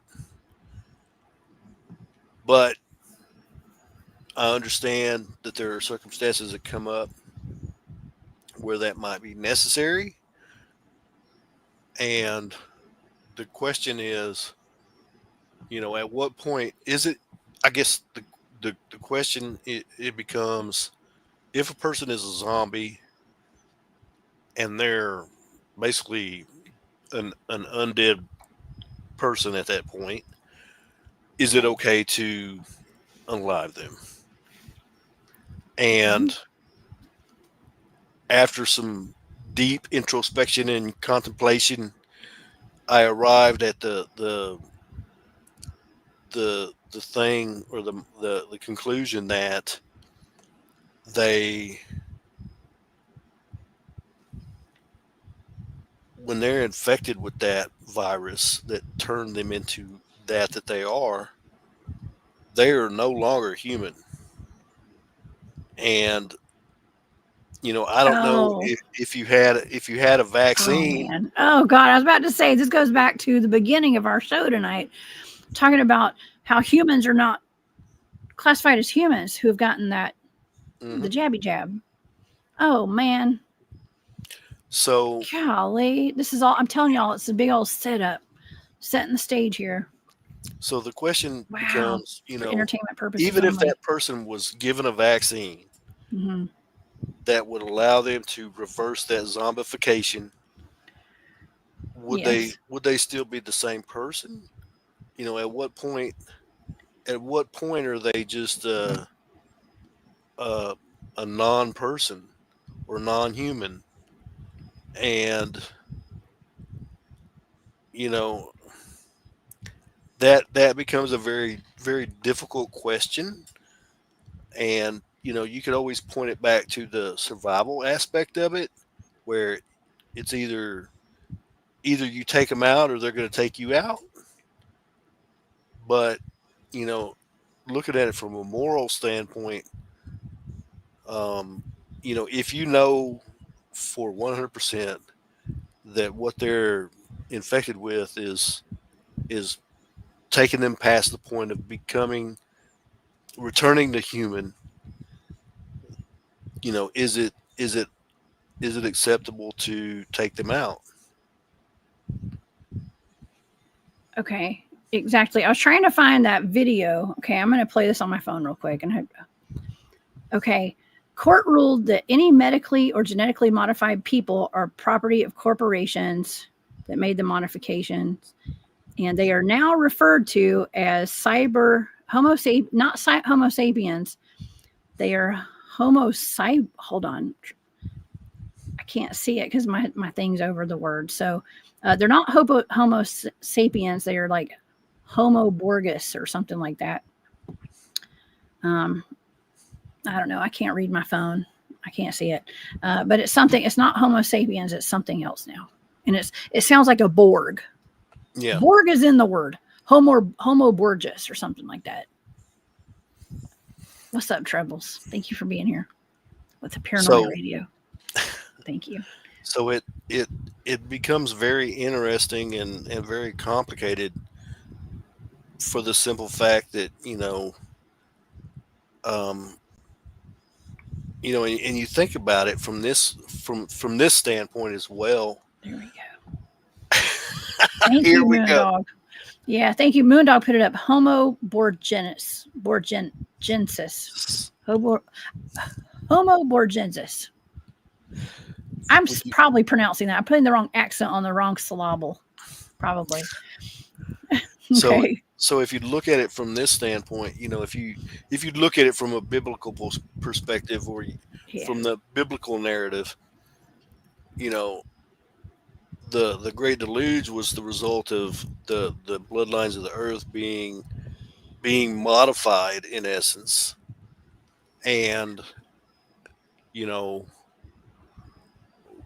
what just happened, we had like a kabillion people modify their DNA, and they're now the property or the result of what a corporation is determined they are.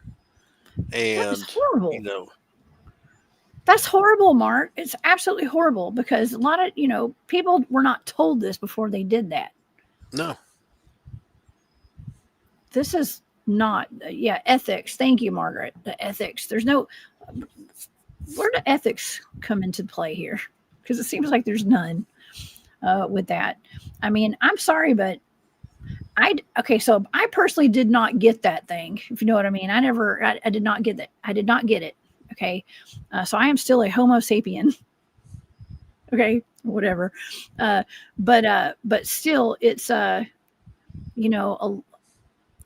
if I had gotten it, I like to say I'm a sovereign being, okay, and I don't belong to anybody. Like how could a corporation say that these people belong to them now? I mean, is it like going back to like the venom thing? Do you know what I mean? Like the venom is like there's been something that is inside you. Part of my data, by the way, for that space potato that's turning into it's a meteorite that's turning into like some board thing. It's part of my data. I heard a woman's voice say, "It's in my body. It's in my body." And it was like this British woman's voice that it's in my body. And I was like, man, I just feel like this is kind of, it kind of relates to what we're talking about here. And whatever that target is, whether it's fake or real or whatever, I don't know. But it's all some big setup. I don't know. But maybe that's what it is. It's like venom. It's like something, it's like they're planning on taking over people's bodies like zombies, making them into zombies, basically. Well, interestingly, there was a movie that came out here a while back, and it's the one where the cell phones were turning people into zombies through a frequency. Yeah. Did you see that one? I'm trying to remember the name of it.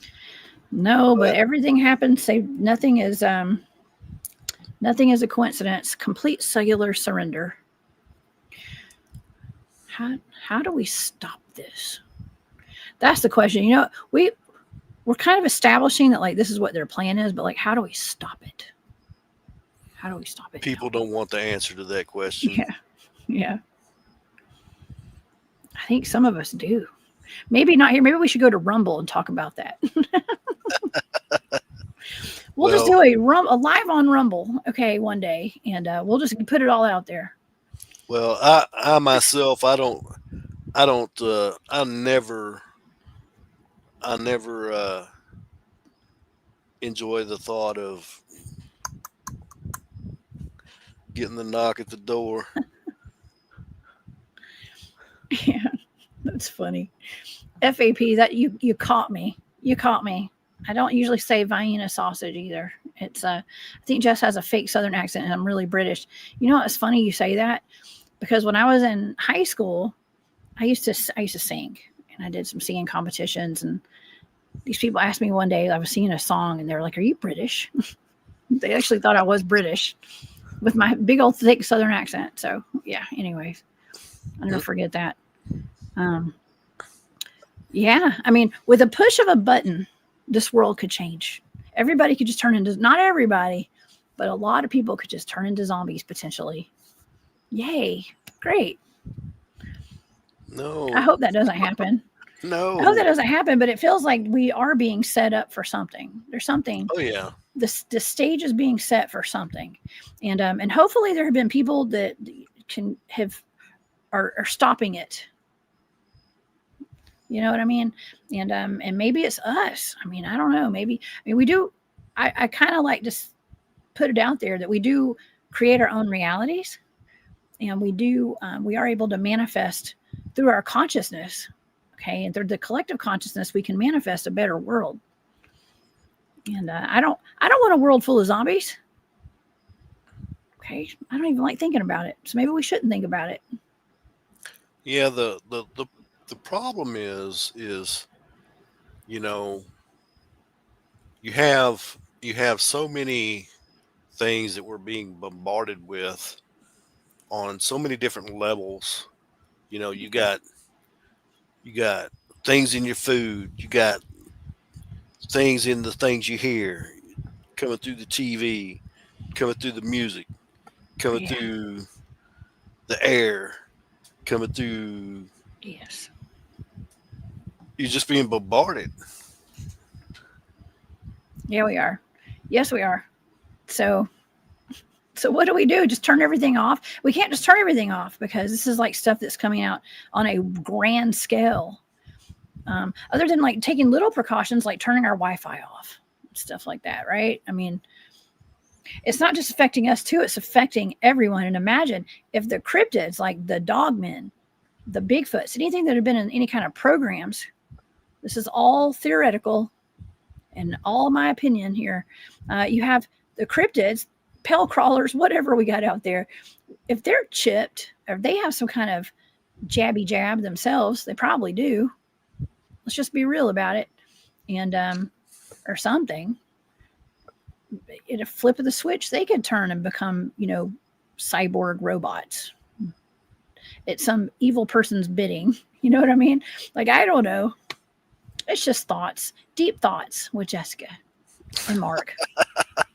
Deep thoughts. Yeah. Oh my I'm trying to God. remember.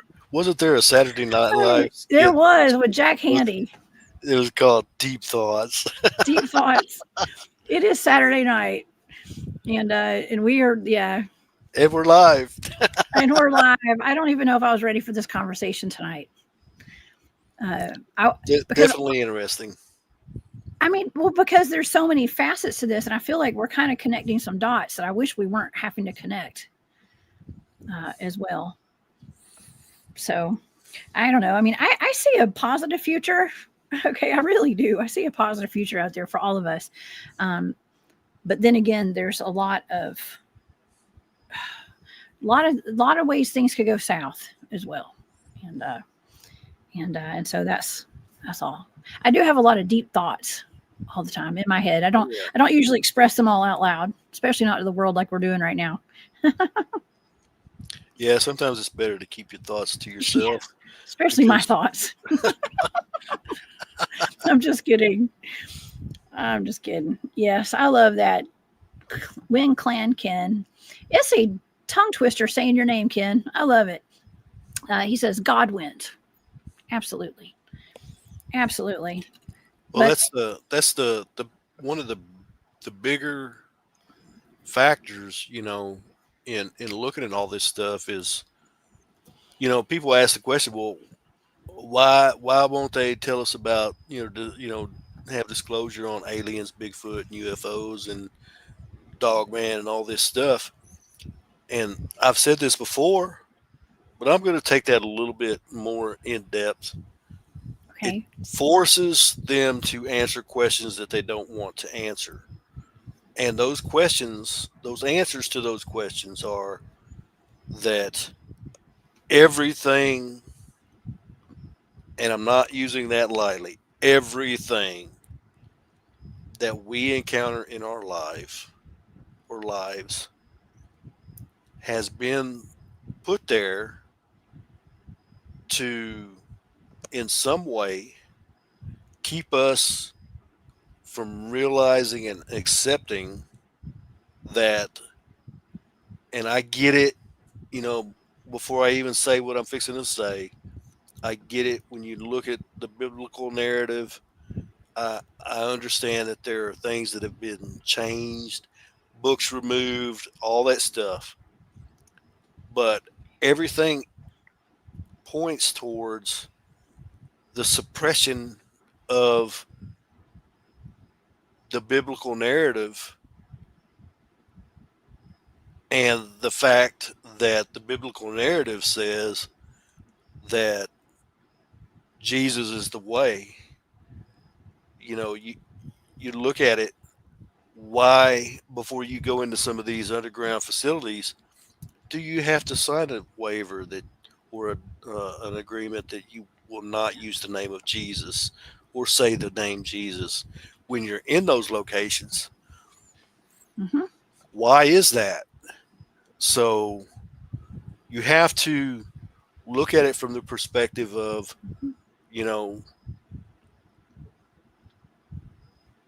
the goals of the plan. I mean, at the end of the day, I mean, why would they care if somebody believes in Jesus if it doesn't matter if it's not real, or he's not real, or wasn't real, or whatever? Why would they care so much that they make you sign a piece of paper saying that you won't do that? Because it's spiritual. That was even in my data for that target with that space potato thing. It said it's spiritual. It's spiritual was in my data. Whatever's going on, this is spiritual. And I was actually told that by my friend who we were talking about the Dogman eliminations, eradication. He said it's very what's happening right now. What's going to be happening is very spiritual. It's got a big spiritual aspect to it, and that's 100%. I mean, yeah, to get into some of these bases, I think that Daryl James even was telling us. I think it was Daryl talking about the deep underground military bases. They say you cannot say Jesus Christ when you go down there. You have to sign paperwork. You have to sign like NDAs saying that you're not going to say it. And also, we look into like alien abductions and, even Bigfoot encounters. When people say his name, these encounters will stop. I mean, bad encounters, things like that. There's something to it, Mark. Oh, I know there's something to it. So, we have to do some self-examination, not just not just self-examination, but examination of the forces out there, the factors out there that are putting out information. We have to look at that really closely because what's the motivation? Yeah, what is the motivation? What is the agenda? And why do we have a bunch of Satanists in the military and stuff with the golly and I know we've got like Veronica's near she was part of the Montauk programs and stuff too. She was actually in the U.S. Army, and some of those people that were involved in that. Arkeem's told us, what was the name of that Army general guy? I don't know if he's a general, but that guy with the eyebrows, Aquino, maybe. Aquino. Aquino. Like what? I don't think he's a general by any means. I don't know what his rank was. I have no idea, but he's like the head of like the Church of Set or something like that. Like factions of like satanic church, and you gotta wonder like what are they doing in our military stuff. And I don't know. I want to say thank you to Nathan for money for my Wiener sausages. Thank you. That is very sweet. I can buy like 5 cans with that, and I do appreciate it. At least 5 cans. I think you can buy a case with that. A case. It depends. Depends on if I get it at the outlet mall, at the Overstock warehouse. I can probably get a whole case. Oh my gosh. I love that. But yeah, there's definitely a spiritual aspect with all of this, and we need to really connect with the higher power right now too. We always need to, of course, but now is more important than ever. It really is. Protect your energy, protect your spirit, and say your prayers, y'all. And just know that we're gonna be okay. I mean, I know inherently we're gonna be okay. I think we're gonna be okay. And this is coming from a girl who chases monsters for fun. Okay. I don't know. I try to stay on the good side, like the sunny side of stuff. Okay. Because it can get real dark, y'all. It can get real dark. Oh yeah. Protect the huntress. Thank you, Troubles. You're funny. You're hilarious. Yes. I know how to protect myself too. Yes. And that's true. Veronica says, remember some regular civilians were also used in the secret space program. Yes, many of them were. And I saw Beth's comment as well. She was, Beth is in the chat. Beth Noyes said that, I believe, I don't know if I can find that. I think I started talking about Tony Rodriguez. Yeah, she said, Tony also invoked the name of Jesus and got the ETs to stop messing with him at the end of his 20 and back. Yeah, I'd heard that before. I mean, I do recall him talking about that. Yeah. Interesting. Yeah. And a good thing. Mm-hmm. Well, like I always like to have a solution, Mark. Like, okay, so we've got this crazy stuff going down. How do we stop it? Well, and I'm going to defer to the biblical narrative once again. I don't think that it's our place to quote unquote stop it. I think that certain things are going to happen, but at the end of the day, I think it's going to fall onto the individual to determine what side they're on. Whether they're going to feed the dark side or be a part of the light side. Yeah, it's the wolf you feed. That's right. Most definitely. Yeah. It is. Oh my gosh. Well, I guess, like I always say, you got to shine the light on the dark, and we got to think positive and get to a higher timeline. Okay, and so here's my takeaway too about my friend that was telling me about the Dogman program and the assets being eliminated. Those seem to be really bad assets because they were attacking humans. Okay, they were attacking humans. They were born and bred to eat. He said they were going for the flesh. He kept saying the flesh. And I was like, okay, so they were going for the flesh, is what he said. And so I'm just assuming that meant they were going to eat the humans. And yep. So that statement in itself leads me to believe that there were or could be ones that were not interested in that.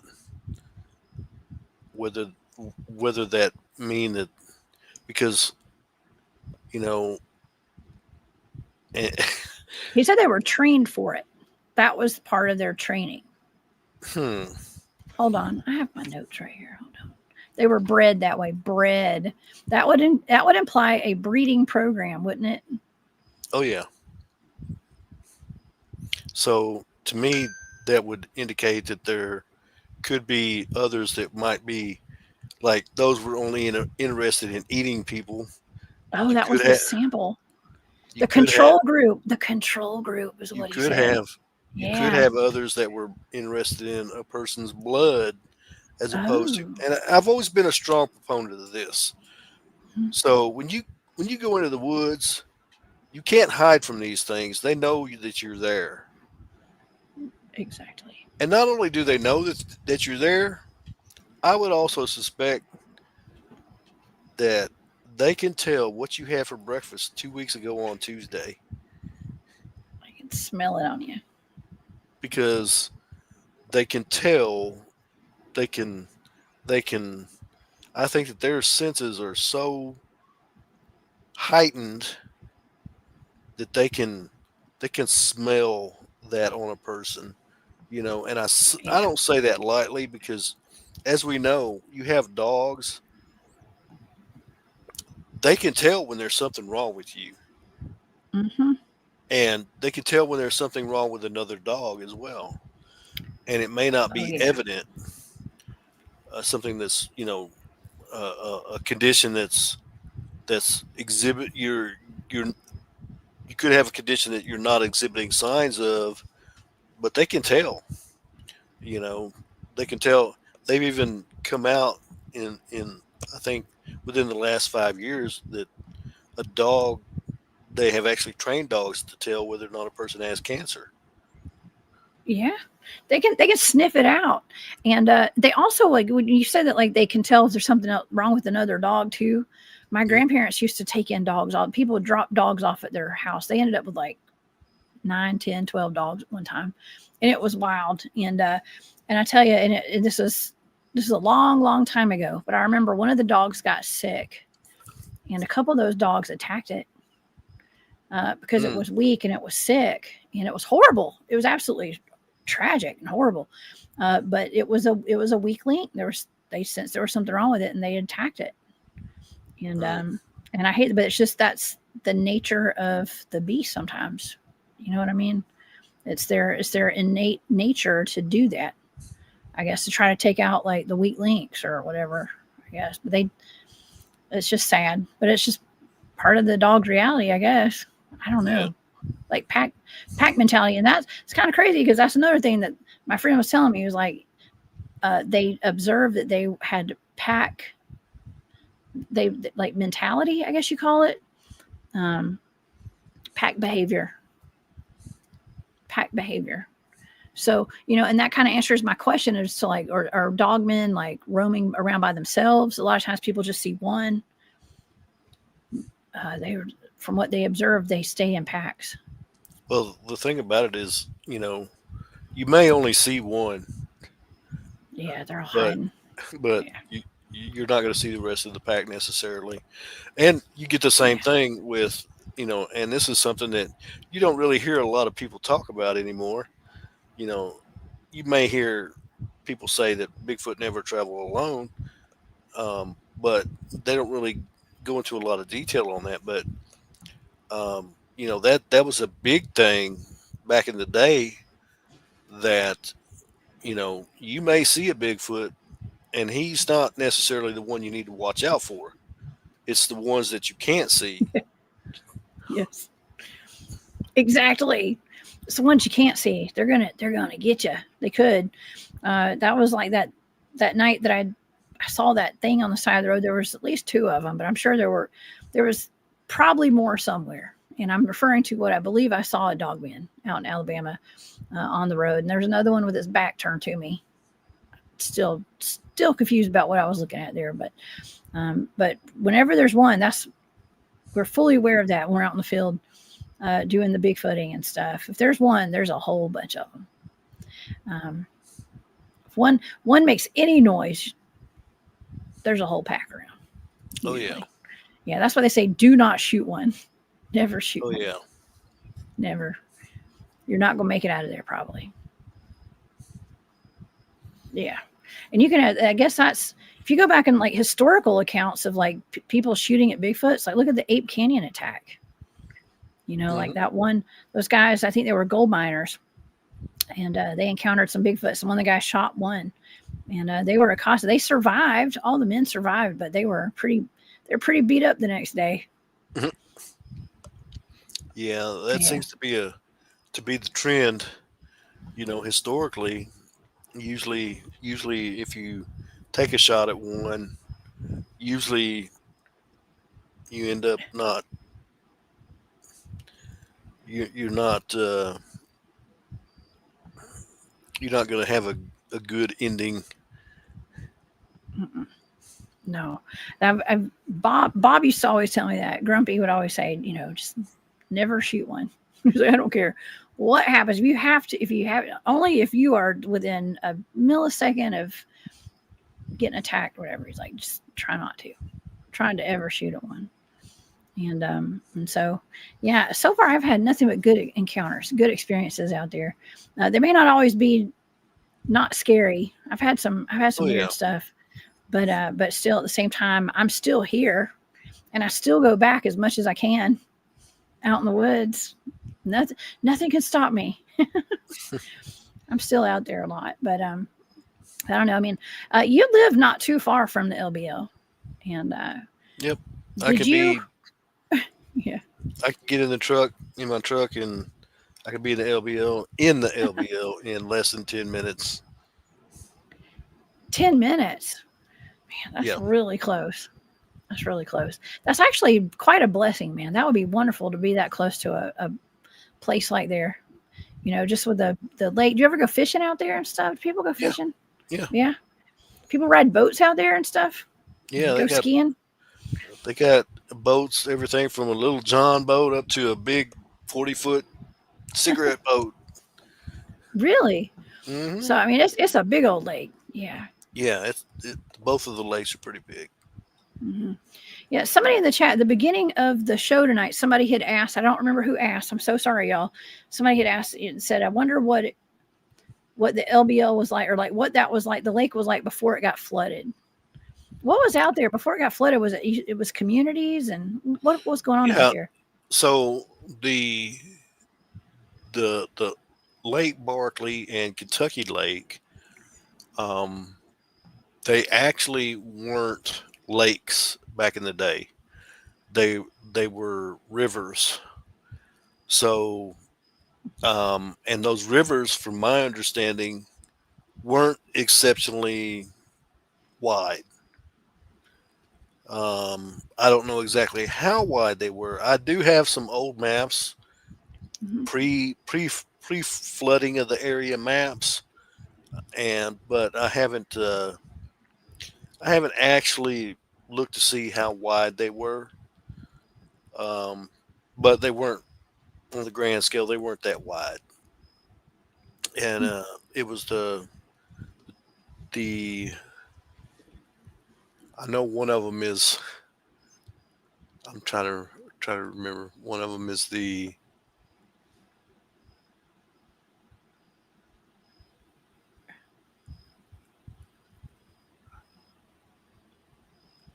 my mind just went blank. I can't remember the name of the Cumberland River is Hmm. one of them, and then I, maybe that's not right.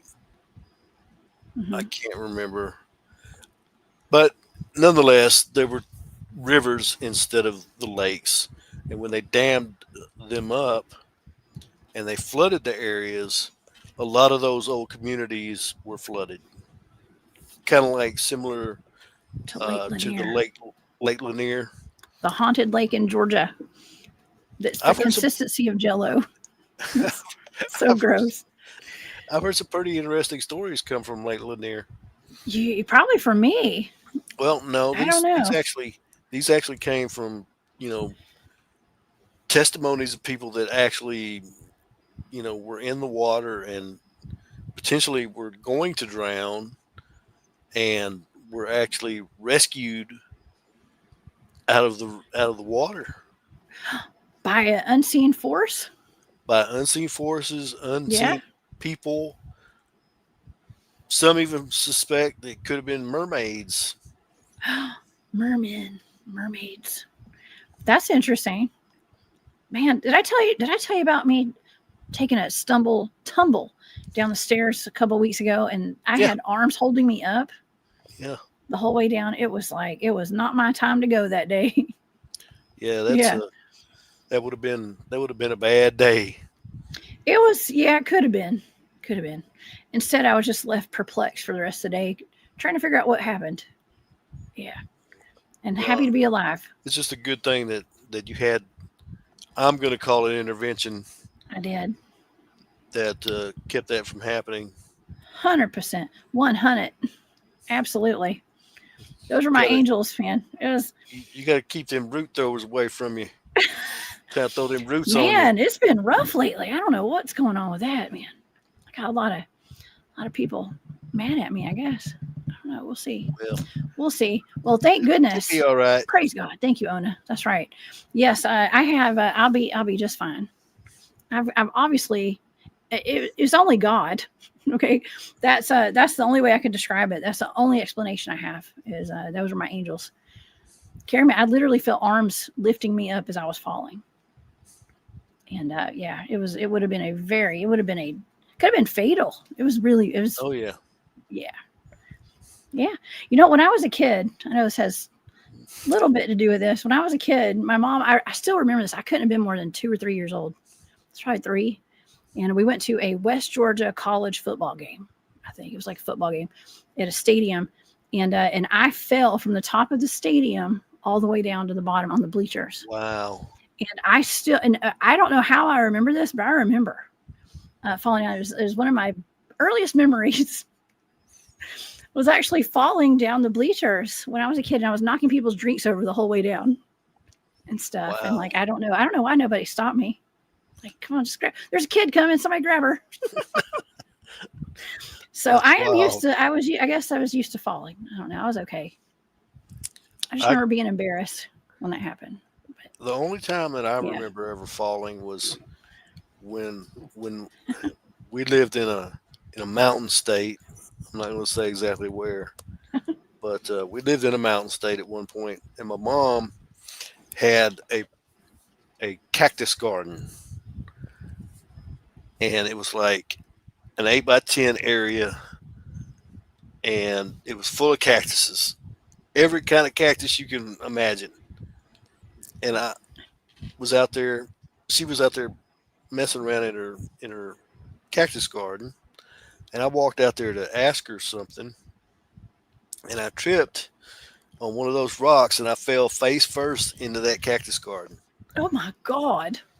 and I had cactus stickers Oh my God. head to toe, and she sat there and plucked every one of them out of me Oh my gosh. because I couldn't do anything. I don't even know how long it took her to do that, but that Oh my God. that was, I mean, it hurt more coming out uh, than it did going in, I guess.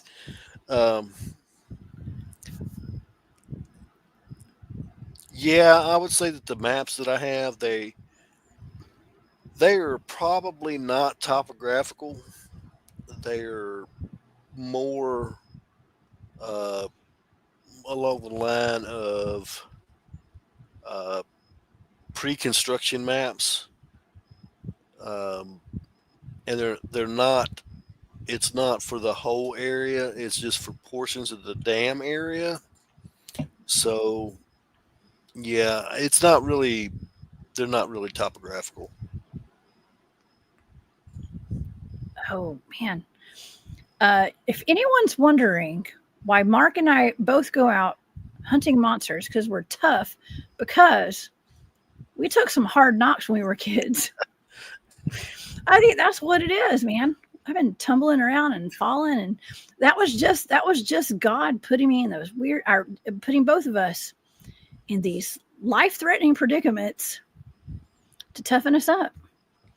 That's what it was. That's the way I look at it. Yeah, you'd be shocked if you knew all the things I've experienced. Y'all would all be shocked. I'm surprised I'm here too. I'm surprised I should not be here right now. There have been several incidents in my life where I could have gone. I might have not survived. I might have just done like quantum jump. What was that Quantum Leap? That show? Quantum Leap. I've been quantum leaping my whole life. That's what it is. So, but yeah. Yeah, I'm sorry, y'all. I see so many people say they've fallen and people have gotten hurt, and yeah, it's very very dangerous, y'all. We gotta be careful. Pay attention. I need a bubble suit, bubble wrap myself. That might be a good idea. Bubble Wear a ball helmet. things that you Yes. have you seen those? Yes. Where you're holding Yes. your legs stick out and you run into each other. Yes. Roll. Yes. I know. I need a bubble suit and a helmet sometimes. But I don't know. Where's the fun in that? So, yeah. Well, Mark, this has been a pretty interesting conversation tonight. Interesting's the word of the night. Oh yeah, Right? it has been. It has been very interesting, and it's very interesting things to contemplate, even though we don't have Very. answers. To a lot of questions, it is interesting. Um, yeah. Jojo. I'm sorry, I'm laughing as Jojo said. It doesn't hurt so bad when you've been drinking. Good point. Good point. That's hilarious. Yeah. Man, I mean, we've pretty much covered some very kind of out there topics, but it's really not. Really not. It's out there. If like I like to say, the normies are tuning in and watching this right now, they would be laughing, giggling at the reptilians with the piles of dead bodies of Bigfoots and Dogmen. But you and I, we don't laugh about it. No, It's a possibility. Well, one thing I wanted to mention, back when we were talking about when you mentioned, the prospect of people being snatched into portals and all that good stuff. I forget. I think the guy's name is Rob Riggs. Mm-hmm. He wrote a book about the Big Thicket down in Texas, and the name of the book is In the Big Thicket. And there's actually a case or a story that he relates in there where he was talking about a guy that had something try to grab him into a portal. Mm-hmm. And the only thing he saw was like this big, huge, hairy arm and hand reach out and grab him. And he heard this voice that said, "Aha, I got you."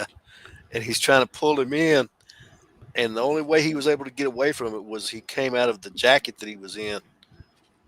And it basically took his jacket off into the portal, but he hauled tail out of there. I'm convinced, you cannot convince me otherwise. These portals are not being used. Can't convince me they're not being used by agencies of some sort of whatever, like to grab people and pull them in. I mean, I've had at least one or two people on my shows who have talked about being part of the secret space programs and these different programs like Project Pegasus, for instance. There's been very credible witness testimony out of all these. Okay. But talking about the portals, I've done remote viewing on these portals, but talking about how like they use some of these programs use like mirrors as portals and stuff, and mirrors in hotel rooms and things like that. And I mean, who's to say that they can't use a mirror at one of the, dare I say, Hilton hotel rooms or something? This is for entertainment purposes only, once again. But they say that a lot of those hotels are built on top of stargates. They have jump rooms in them. Mm. And who's to say they're not like using those mirrors to like go in there and just grab people? Actually at one of the last conferences that I went to, I noticed that some of the participants there that I'm friends with were putting sheets and things over their mirrors in their hotel rooms. And I thought, man, maybe I should do that. Yeah, I'm serious. Like maybe we all should. I'm kind of particular about mirrors myself. Mm-hmm. I've heard some pretty scathing and concerning things about mirrors. Well, we have been talking about some black magic and stuff. Oh yeah. And people, what did you call it? Roots, stuff like that. Root throwers. Yeah.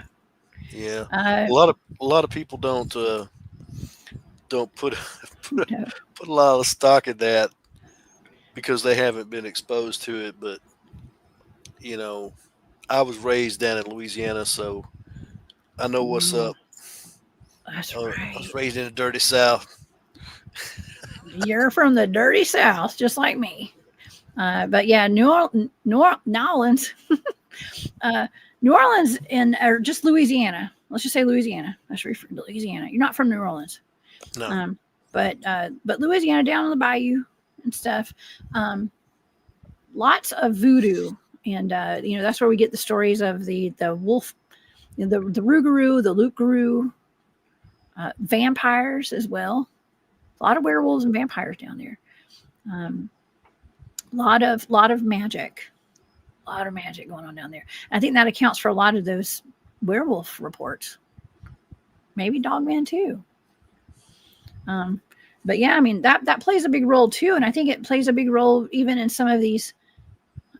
I hate to say that, but in some of these parks like the LBL, there can be a dark energy out there from what I've been told, and probably people going out there and doing rituals and stuff, conjuring stuff.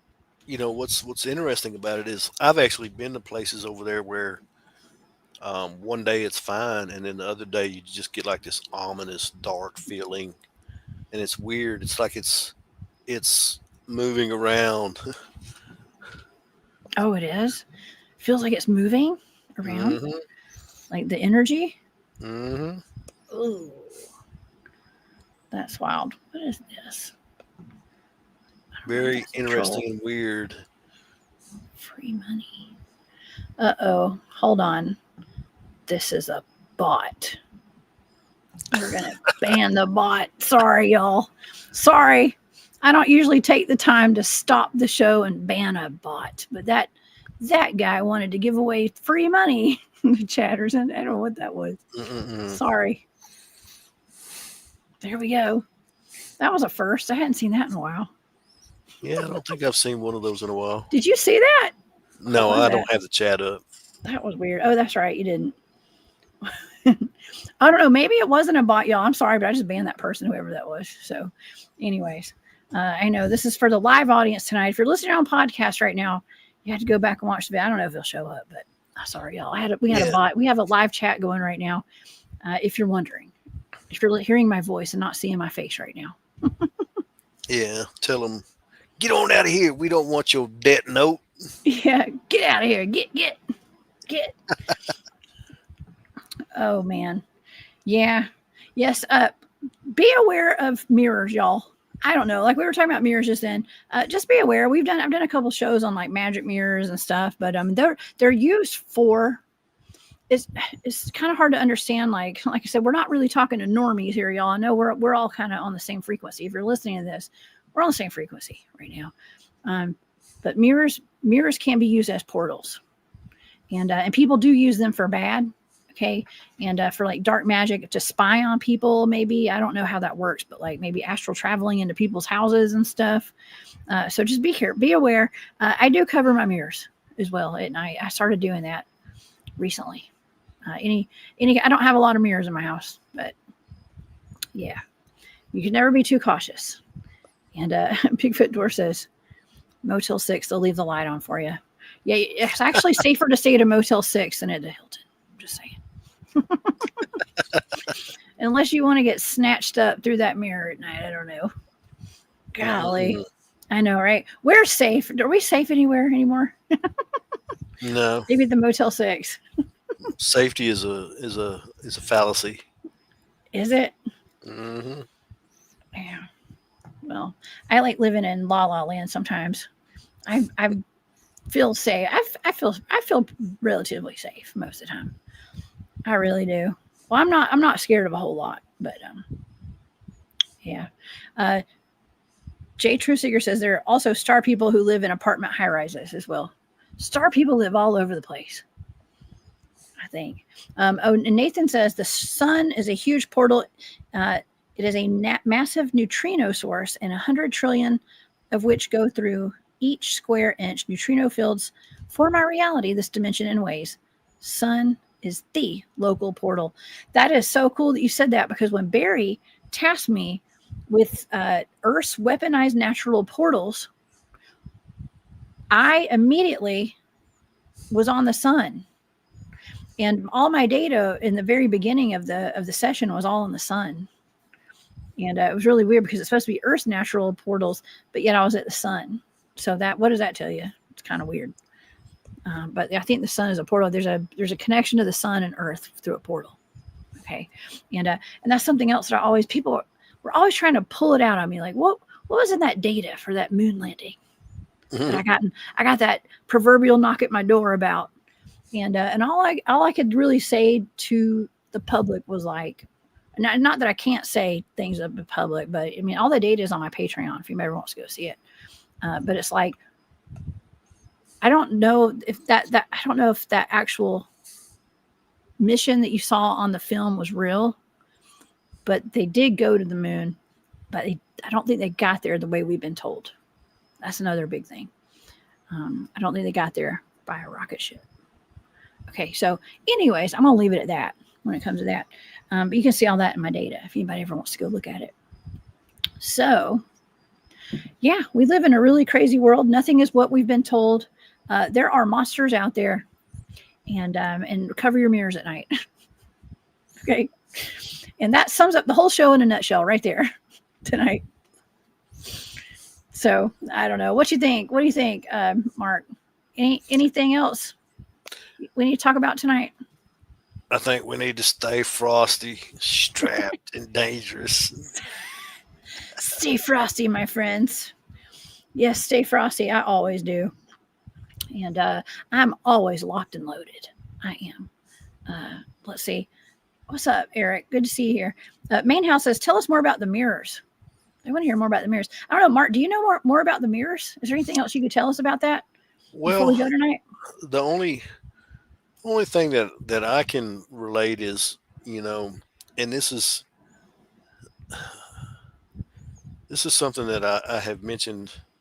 I don't think that you really got into it the way that I conveyed it to you, but I was someone shared a video with me, or asked me had I seen a video, and they were talking to me about this video.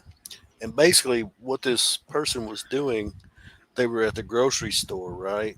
Okay. And they got to noticing that this woman was walking around with her cell phone in her hand, and just pretty much like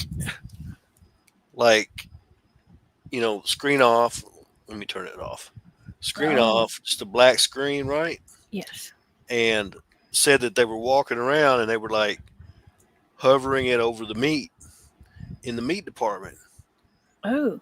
And they got to noticing that there was something odd about the whole thing.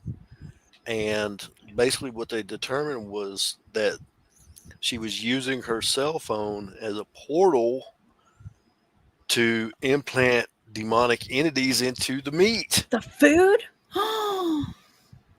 Oh God. Are you serious? I'm dead serious. Ew. That's horrible. Oh my God. People do that? I guess people, Yeah. I don't put anything past, no, I don't put nothing past nobody. And here's the That's thing horrible. to think about. Here's the thing to think about with that. What? Okay. So let's say you're eating meat that you cooked that has a demonic entity attached to it. Food that you cook, is that you eat? That's why we have to pray over our food. I mean, is that even going to help that? It is going to help it. I mean, So okay. here's the thing. So think about it like this. You know, a demonic entity, it wants to gain access to a person because it does not have, in most cases, it does not have a physical body to reside in. So when you eat it, that gives it that means of access to infiltrate your body. Oh. Yikes. Okay. So my recommendation is that you would consider praying over your food more often because you just don't know. I mean, you did mention about it, about this concept when you were talking about these dolls and, all these different other products that were La boo boo. And, that were having demonic attachments put on them. Potentially. Yeah. So Annabelle. Well, I think, what was the other one? It was some kind of drink. It was Monster. Liquid Death or Liquid Death. And it was Liquid Death. They have a witch that goes into the warehouse and casts spells on all the water. Like, what? That's terrible. And then people are ingesting that. Yeah. Somebody did one of those. Oh. Here's the thing that's dangerous about that. And a lot of people. Sorry. Got excited to knock something over. No, it was my son. I just had to give him the stare. I was like, what'd you do? He's right behind my computer. So here's the thing that's dangerous about that. We often look at the supernatural and spiritual magic and that kind of thing. We look at that and we say, oh, well, that's no big deal. I don't believe in it, so it's not going to affect me. And one of the hardest pills to swallow is it doesn't necessarily matter what you believe, but the fact that they believe it is where it gets its power. And that's where it has an effect on you, whether you believe it or not. Yeah. It's the intention behind it. Is that what you're saying? It's like energy, the intention. Frequency, vibration. you seen those videos where people are like testing the waters? Like they test waters and they put like the strips in it. I don't know. The water will turn brown or it won't. It's like the alkalinity to it. Yeah. I don't know. Y'all know what I'm talking about. And somebody had tested some like spring water, like good healthy water, and then put like a liquid death next to it. Tested the liquid death. The liquid death was exactly what you think it is. It turned black, basically. It turned like a frothy green brown mess whenever they tested it, and it was gross. And so if that doesn't, I mean, they do that on purpose. That's what people are putting in their bodies. Anything that says liquid death, and I'm sure there are a lot of people who think it's cool. I mean, even like, listen, my sister sent me a picture of my dad drinking a Monster drink, those Monster energy drinks, and I was like, he got a new car or something, and she was like, "Look, Dad's new car," and the only thing I wrote back was like, "Who let him drink that drink?" I was like, I didn't even notice the car. I was like, get that out of his hand. He shouldn't be drinking that. But anyways, that's my opinion. It's for entertainment purposes only. But yeah, I was more concerned about that drink he had in his hand. Well, not just the, from a spiritual aspect, from a health aspect. I mean, there have been reports of people, um, having heart events from stuff like that because Yes. they get too amped up. Yes. That's right. That's right. Well, that's why I didn't want my dad drinking that. And plus, they say that it's got the meaning behind that. The M on the M, it's Mhm, actually like Hebrew, like numbers for like six six mhm. six. And I'm a kind of person, I don't believe that like 666 is a bad number personally.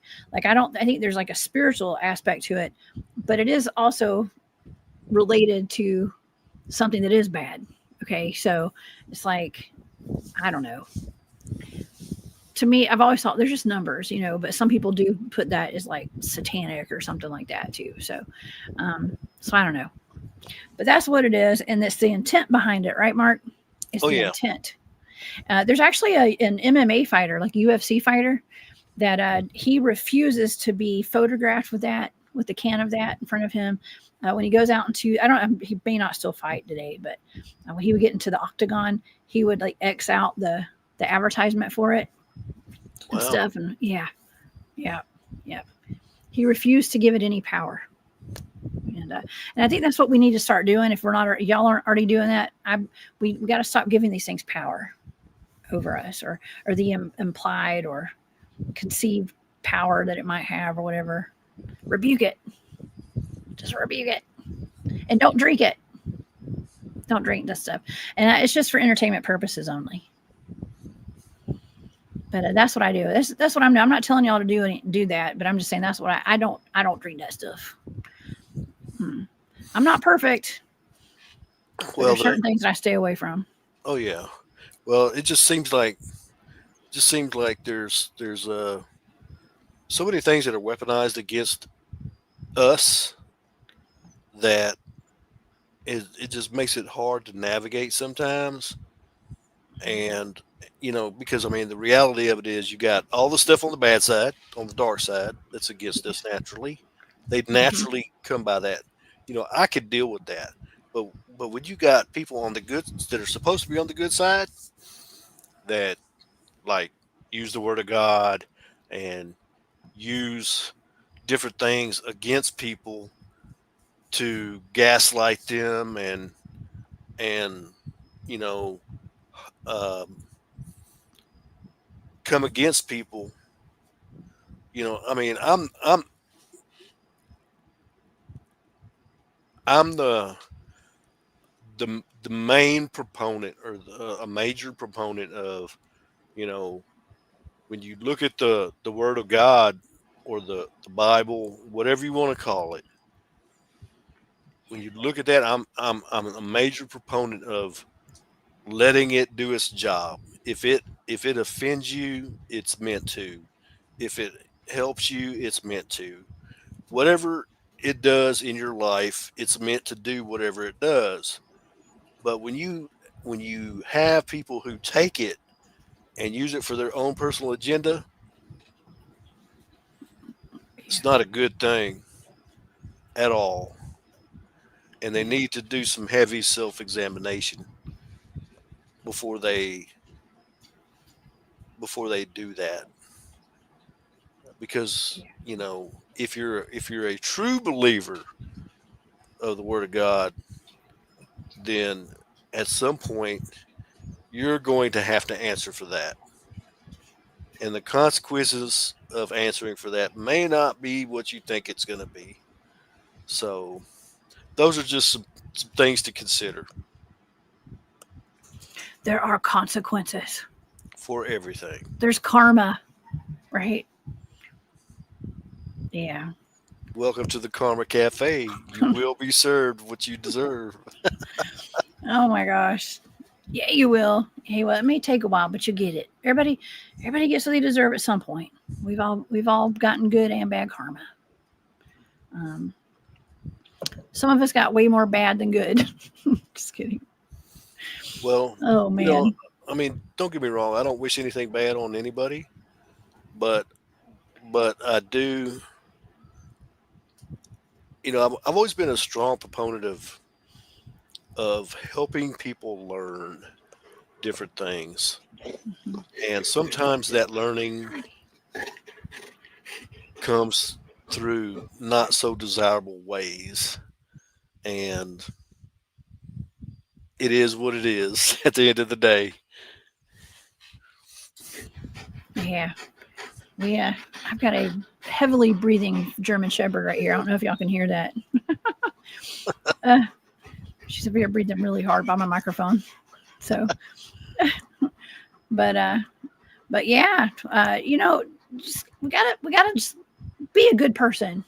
Live authentically, become the best version of yourselves. I talk about that on my videos that I put on Hunt Club all the time, and it's all about empowering ourselves and being authentic about yourself, your life, and finding your true self, and standing for something. Don't fall for everything. I mean, don't get me wrong. I mean, I understand everybody's got a skeleton somewhere, and some people just, you know, may not have it in them to be good, but that doesn't mean that they can't change. That's But they true. have to want that change. Yes. Yes, absolutely. We gotta want it. And yeah, well, sometimes God puts us in a place to where we have no other choice but to, you know, ask for grace. Yeah, thank you, Winkling, Ken. Yes, thank God for grace. That's right. And work our way back up from. Got to hit rock bottom sometimes. Oh When yeah, you know what I mean. I've been there. We've all been there. We've all been and that there. doesn't mean that I mean, a lot of people, and I've been accused of this before. You know, I'm sure people accuse me of being hateful or what have you, and that's the farthest thing from what's going through my mind. Oh man, My intention. I'm not hateful. you just truthful. You're a Yeah, realist. I You're the mean, realist. You're the realist dude from the dirty South. You don't even really cuss or anything. You're a pretty good dude. Actually, you're a very good dude. I'm saying, but like, I mean, like, as far as what? manners go and stuff, I don't ever No, even hear you cuss. Really, I don't I think I try do. not to. Well, we don't cuss on air. I might throw a word out there in private, Yeah, every once in a not while. on air. I'll say something occasionally.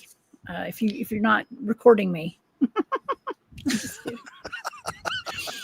Talk about being authentic. Look, but listen. I was raised not to cuss in front of my elders and in front of company and out in public. Like I was raised with some good manners. Okay, and eating Vienna sausages and things like that. Okay, just a good old Southern girl. But I do have what is that word? What do they say in the chat tonight? Ethics, integrity, and all that kind of stuff. And so I Wolves. morals, yes, and so I try to at least. And the sad thing about it is, regretfully, those are qualities in humans that are not prevalent in this day and age. Yeah, well, not everybody. Yes, not. I don't know. That's true. Just not everybody's raised the same way. That's all. Freya's like, give me them treats. Give me that treat. I don't No, want no don't love. say. I am not. Do not say that word. She will hear you, and then I'll have to go give her some. That's She's right. like, I don't want no love. I want Oh no my gosh. something. Listen, my audience knows what could happen. Okay, they've heard her whine before and stuff. So Yeah. yeah, they know. Y'all know. Um, Just imagine this. Imagine this. I just said that word out loud, and I'm surprised my door is not to my office is not being torn down. by dogs. Yeah. Yeah, Oh 'cause my gosh. I've got two of them. Yeah. I got to say, okay, so I love my audience so much. You guys are hilarious. Somebody on one of my last videos, somebody was like, I'd said, "Who to thunk it," right? And I just got to point this out because it's hilarious.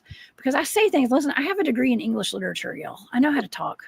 Okay, I really do. But sometimes I say things that are, they're funny. I'm just being funny, right? I was like, "Who to thunk it?" Somebody wrote in the comments, they're like, "Thunk is not a word; it's think." And I want to say, shout out to whoever wrote a comment back, and they were like, well, you wrote it, so it's a word. You wrote it out. I laughed about that all day. I really did. I laughed about that. I didn't say anything, but I just laughed. So shout out to my audience and everybody who leaves comments after the shows. Y'all are hilarious, and I love you guys. So with that, if you want to subject yourself to this, okay. not you. God. I'm just not saying. me? Okay. I'm talking about the audience. If the audience wants to subject themselves to this, we can break out the big words. We can all break out the big words if we need to. Because if you want to fault somebody for using localisms and regionalisms and all that good stuff, we can go there. I just snorted. Sorry, y'all. I just snorted on air.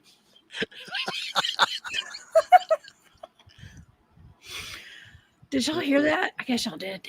Damn it. Okay. Yes, that's right. That's why I started off the show talking about Vienna sausages. I know. I saw it in the chat. I did make a post on Instagram today. You forgot I said, say it with me. And I spelled it out like Vienna sausages. And then Larry Sharp said Vienna. So Vienna. Yes. And this is the thing. Let's embrace who we are and where you're from. Okay.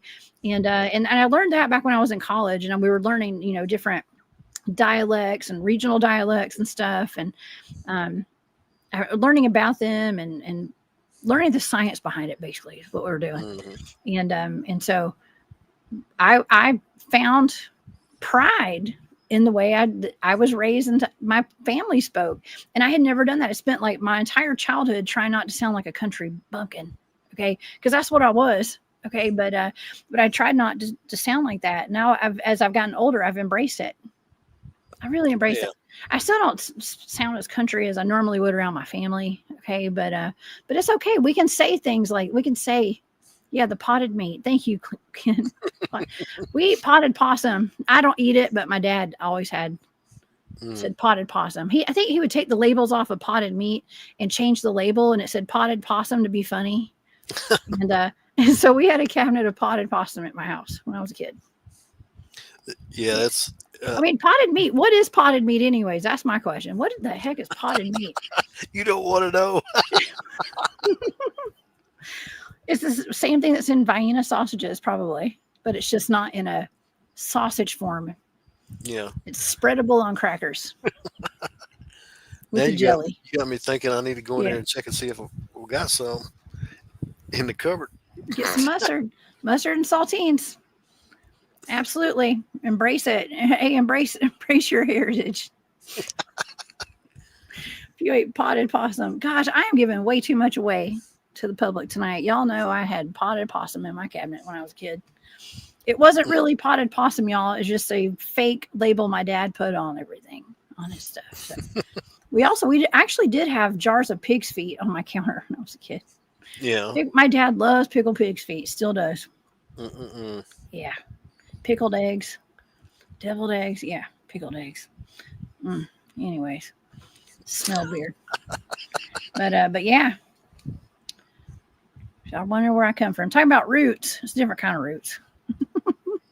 Oh, yeah. But, yeah. Moondog cusses like a sailor. I've had that comment up for a while. Yes, I bet you do, Moondog. I bet you do. I think most of us do probably cuss occasionally. Okay. There's nothing wrong with that. They say that it's easier to trust a person who says cuss words than someone who doesn't. I find that to be true too sometimes. So here's something to think about. Don't make me snort. Don't do it. Here's something to think about. I'm the realest of the real. When I'm on screen just dreaming. Oh man. Imagine the conversation when I'm not. Oh man. Ooh, Lordy. We have fun. We talk about a lot of cool stuff, though. We do have a good time. It's Saturday night, y'all. There's no other place I'd rather be than right here, right now, with you guys tonight and hanging out with you, Mark. That was fun. This has been a fun show. We got deep. We went deep down the rabbit hole tonight. Oh yeah. Went real deep. That was a That was wild. That was these conversations just get more and more weird and more interesting, don't they? Mm-hmm. In a good way, in a very good way. Julie says Cryptid Huntress after dark. You might get a snort. That's right. And hear me talking about potted meat and pickled pig's feet and stuff. But yeah. Well, any final thoughts, Mark? I think we kind of hit up some final thoughts. Anything else before we go tonight? This has been awesome. Well, I would say my final thoughts is probably don't be scared and roll hard. Roll hard. Yeah. Don't be scared. And get your toilet paper and storable foods. Little potted meat. Potted meat actually is good for an emergency. It probably would taste good if you didn't have meat for if you didn't have any meat for a couple weeks. You'll eat the potted meat, y'all. Don't you think you'd eat potted meat? I mean, you probably eat potted meat no matter what. Yeah, it's. I see you eating it probably after you get off the show tonight. Well, probably not because I don't think we have any. But you would. I would. Yeah. Actually, it's probably been a while since we've had any of that here. Yeah. I know we've had some Wiener sausages. Oh, man, y'all go to if y'all are wondering what Wiener sausages are, go to my Instagram page. It's actually Vienna sausages, in case you guys are not knowing what we're talking about. But yeah, I'm just saying, listen, if there were to be some kind of God forbid, some kind of food shortage or things crap hit the fan, potted meat would look pretty good after a while if you didn't have anything else to eat. So I might stock up on some just in case. Get that jelly on top. You open the can. Oh, man. You know what I do? What do you do? I actually run it under hot water before I open it. Yeah. To liquefy that. Oh, and then man. when I crack it open, I pour that off. Because that's just too much fat. Because that's all it is. Gelatinized fat. Yeah. I like fat. Listen, I will eat some fat. Okay. That's the best part of a steak. It's got the most flavor. I'm just saying. Yeah. Now I'll eat it sometimes on a steak if it's not too much. But I don't like a whole lot. This is my preference. Yeah. Oh well. FAP says he's never coming over for dinner. Dang it. Dang it. What? Don't go to a cookout at Jessica's. What are y'all talking about? I think you would love it. I think a lot of y'all would really enjoy it. You don't knock it till you try it. Get you some of that. Don't knock it till you try it. Space tater salad. Space tater. Look, I'm going to have, you know what? That'd be a perfect Halloween dish or Thanksgiving dish or Christmas dish. Space taters. Okay. And it's going to be potatoes with fingerling potatoes. Those little things coming out of them, like that meteorite. That's a good idea, actually. That's a good idea. It's actually a type of fungus. So I wonder if it's edible. The devil's fingers, it doesn't sound like it'd be edible. Probably not. The devil's fingers, it looks like a potato with the fungus coming out of it. Could be. Yeah. I don't know. Chicken fingers. Thank you.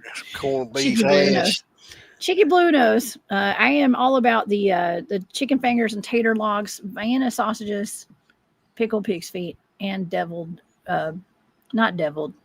eggs. Pickled eggs, all that. Yeah. Well, now I could eat some deviled eggs too. Me too. That's my big thing too. I could eat those all day for sure. Yes. Golly, we're getting country. All right.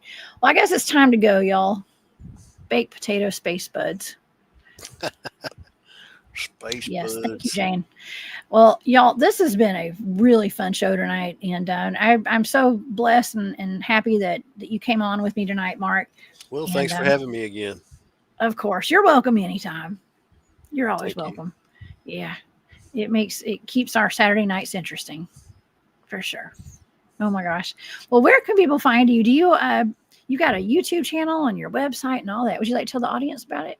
Yeah, I've got a YouTube channel, and I've got cryptidville.com is my website. Um, don't really have a ton of content on there because, I'll admit I am not a podcaster. You just come But on my podcast sometimes. yeah.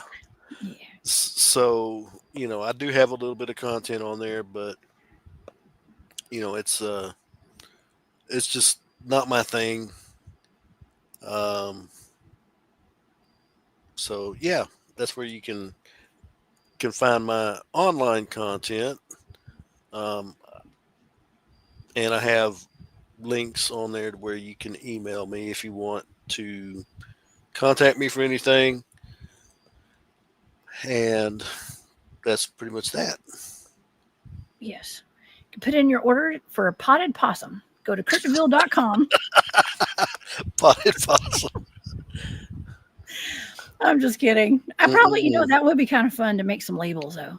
Actually, I'm very possum friendly because, yeah, I don't advocate eating the possums. I don't either. I'm sorry, y'all. I was not advocating eating possum, y'all. Possums are sweet. I like them. And what's weird about possums is they if you pick one up, they'll hiss and snarl and act like they're fixing to tear you up, but they don't. It's all a ruse. Pro tip. It's a defense mechanism that they try to use to get you to put them back down, to give the impression that they're going to bite you. And they look like they got rabies, but actually possums are, from what I understand, they're immune to rabies. Mm-hmm. And they're also immune to snake bite as well. And they love to eat ticks. So yeah, do not, if you can help it, do not harm the possums because they're actually working in your favor. They are. And they carry their babies. Are they marsupials? Yeah, they're marsupials. They're marsupials. They have little pouches with their baby. They also carry their babies on their backs too. They're really cute. Yeah. Yeah. We have a great possum story. When my brother was still alive, he was a teenager. I was probably in his 20s by then. He was either in high school or college, can't remember. But he woke up in the middle of the night one night and went to the bathroom, and there was a possum in the bathroom. Somehow a possum had gotten in the house. It snuck in the door. It was the door, the bathroom by the back door, basically. And I believe, I don't know if he just shut it in the bathroom or what, but I remember my mother finding it the next day, and it was startling, I think. But yeah, I think he just kind of shut the door and left it in there, and it scared my mom the next day, big time. Wow. So, yeah. So we have possums here. Okay, but anyways, yeah, we are not advocating for anyone to eat a possum, y'all. This is for entertainment purpose only, and yeah, stick to the Vienna sausages. All right. Well, y'all, this has been a great show. Thank y'all so much for being here tonight. Everybody that's in the live chat, everyone listening. And I want to thank everybody who gave super stickers tonight and who also, who also gave memberships to the Hunt Club. Y'all are the best. I got Deb D. Thank you so much. And Midwest Night Watchers, Nathan Davis. And thank you guys so much for that. It means the world to me, y'all. And if you guys would like to become a member of the Hunt Club, please hit the join button on the homepage of my YouTube channel right there and become a member. And I put exclusive content out there for that. And thank you to all my Patreon members and just everybody for being here. And Mark, thank you for being here. Y'all, please go over and subscribe to Cryptidville on YouTube and visit his website. And I hope everybody enjoyed it. I hope y'all learned a little something tonight. I always do. And I will see you guys back here on Monday at 1 p.m. And we will have a great show for you guys on Monday. Y'all, I got tomorrow off. I'm going to try to sleep late and wake up to some potted possum and eggs. I'm just kidding. Oh, man. All right, Mark. We'll see you next time. All right. All right. Y'all be safe out there, and we'll see you later. Bye, y'all.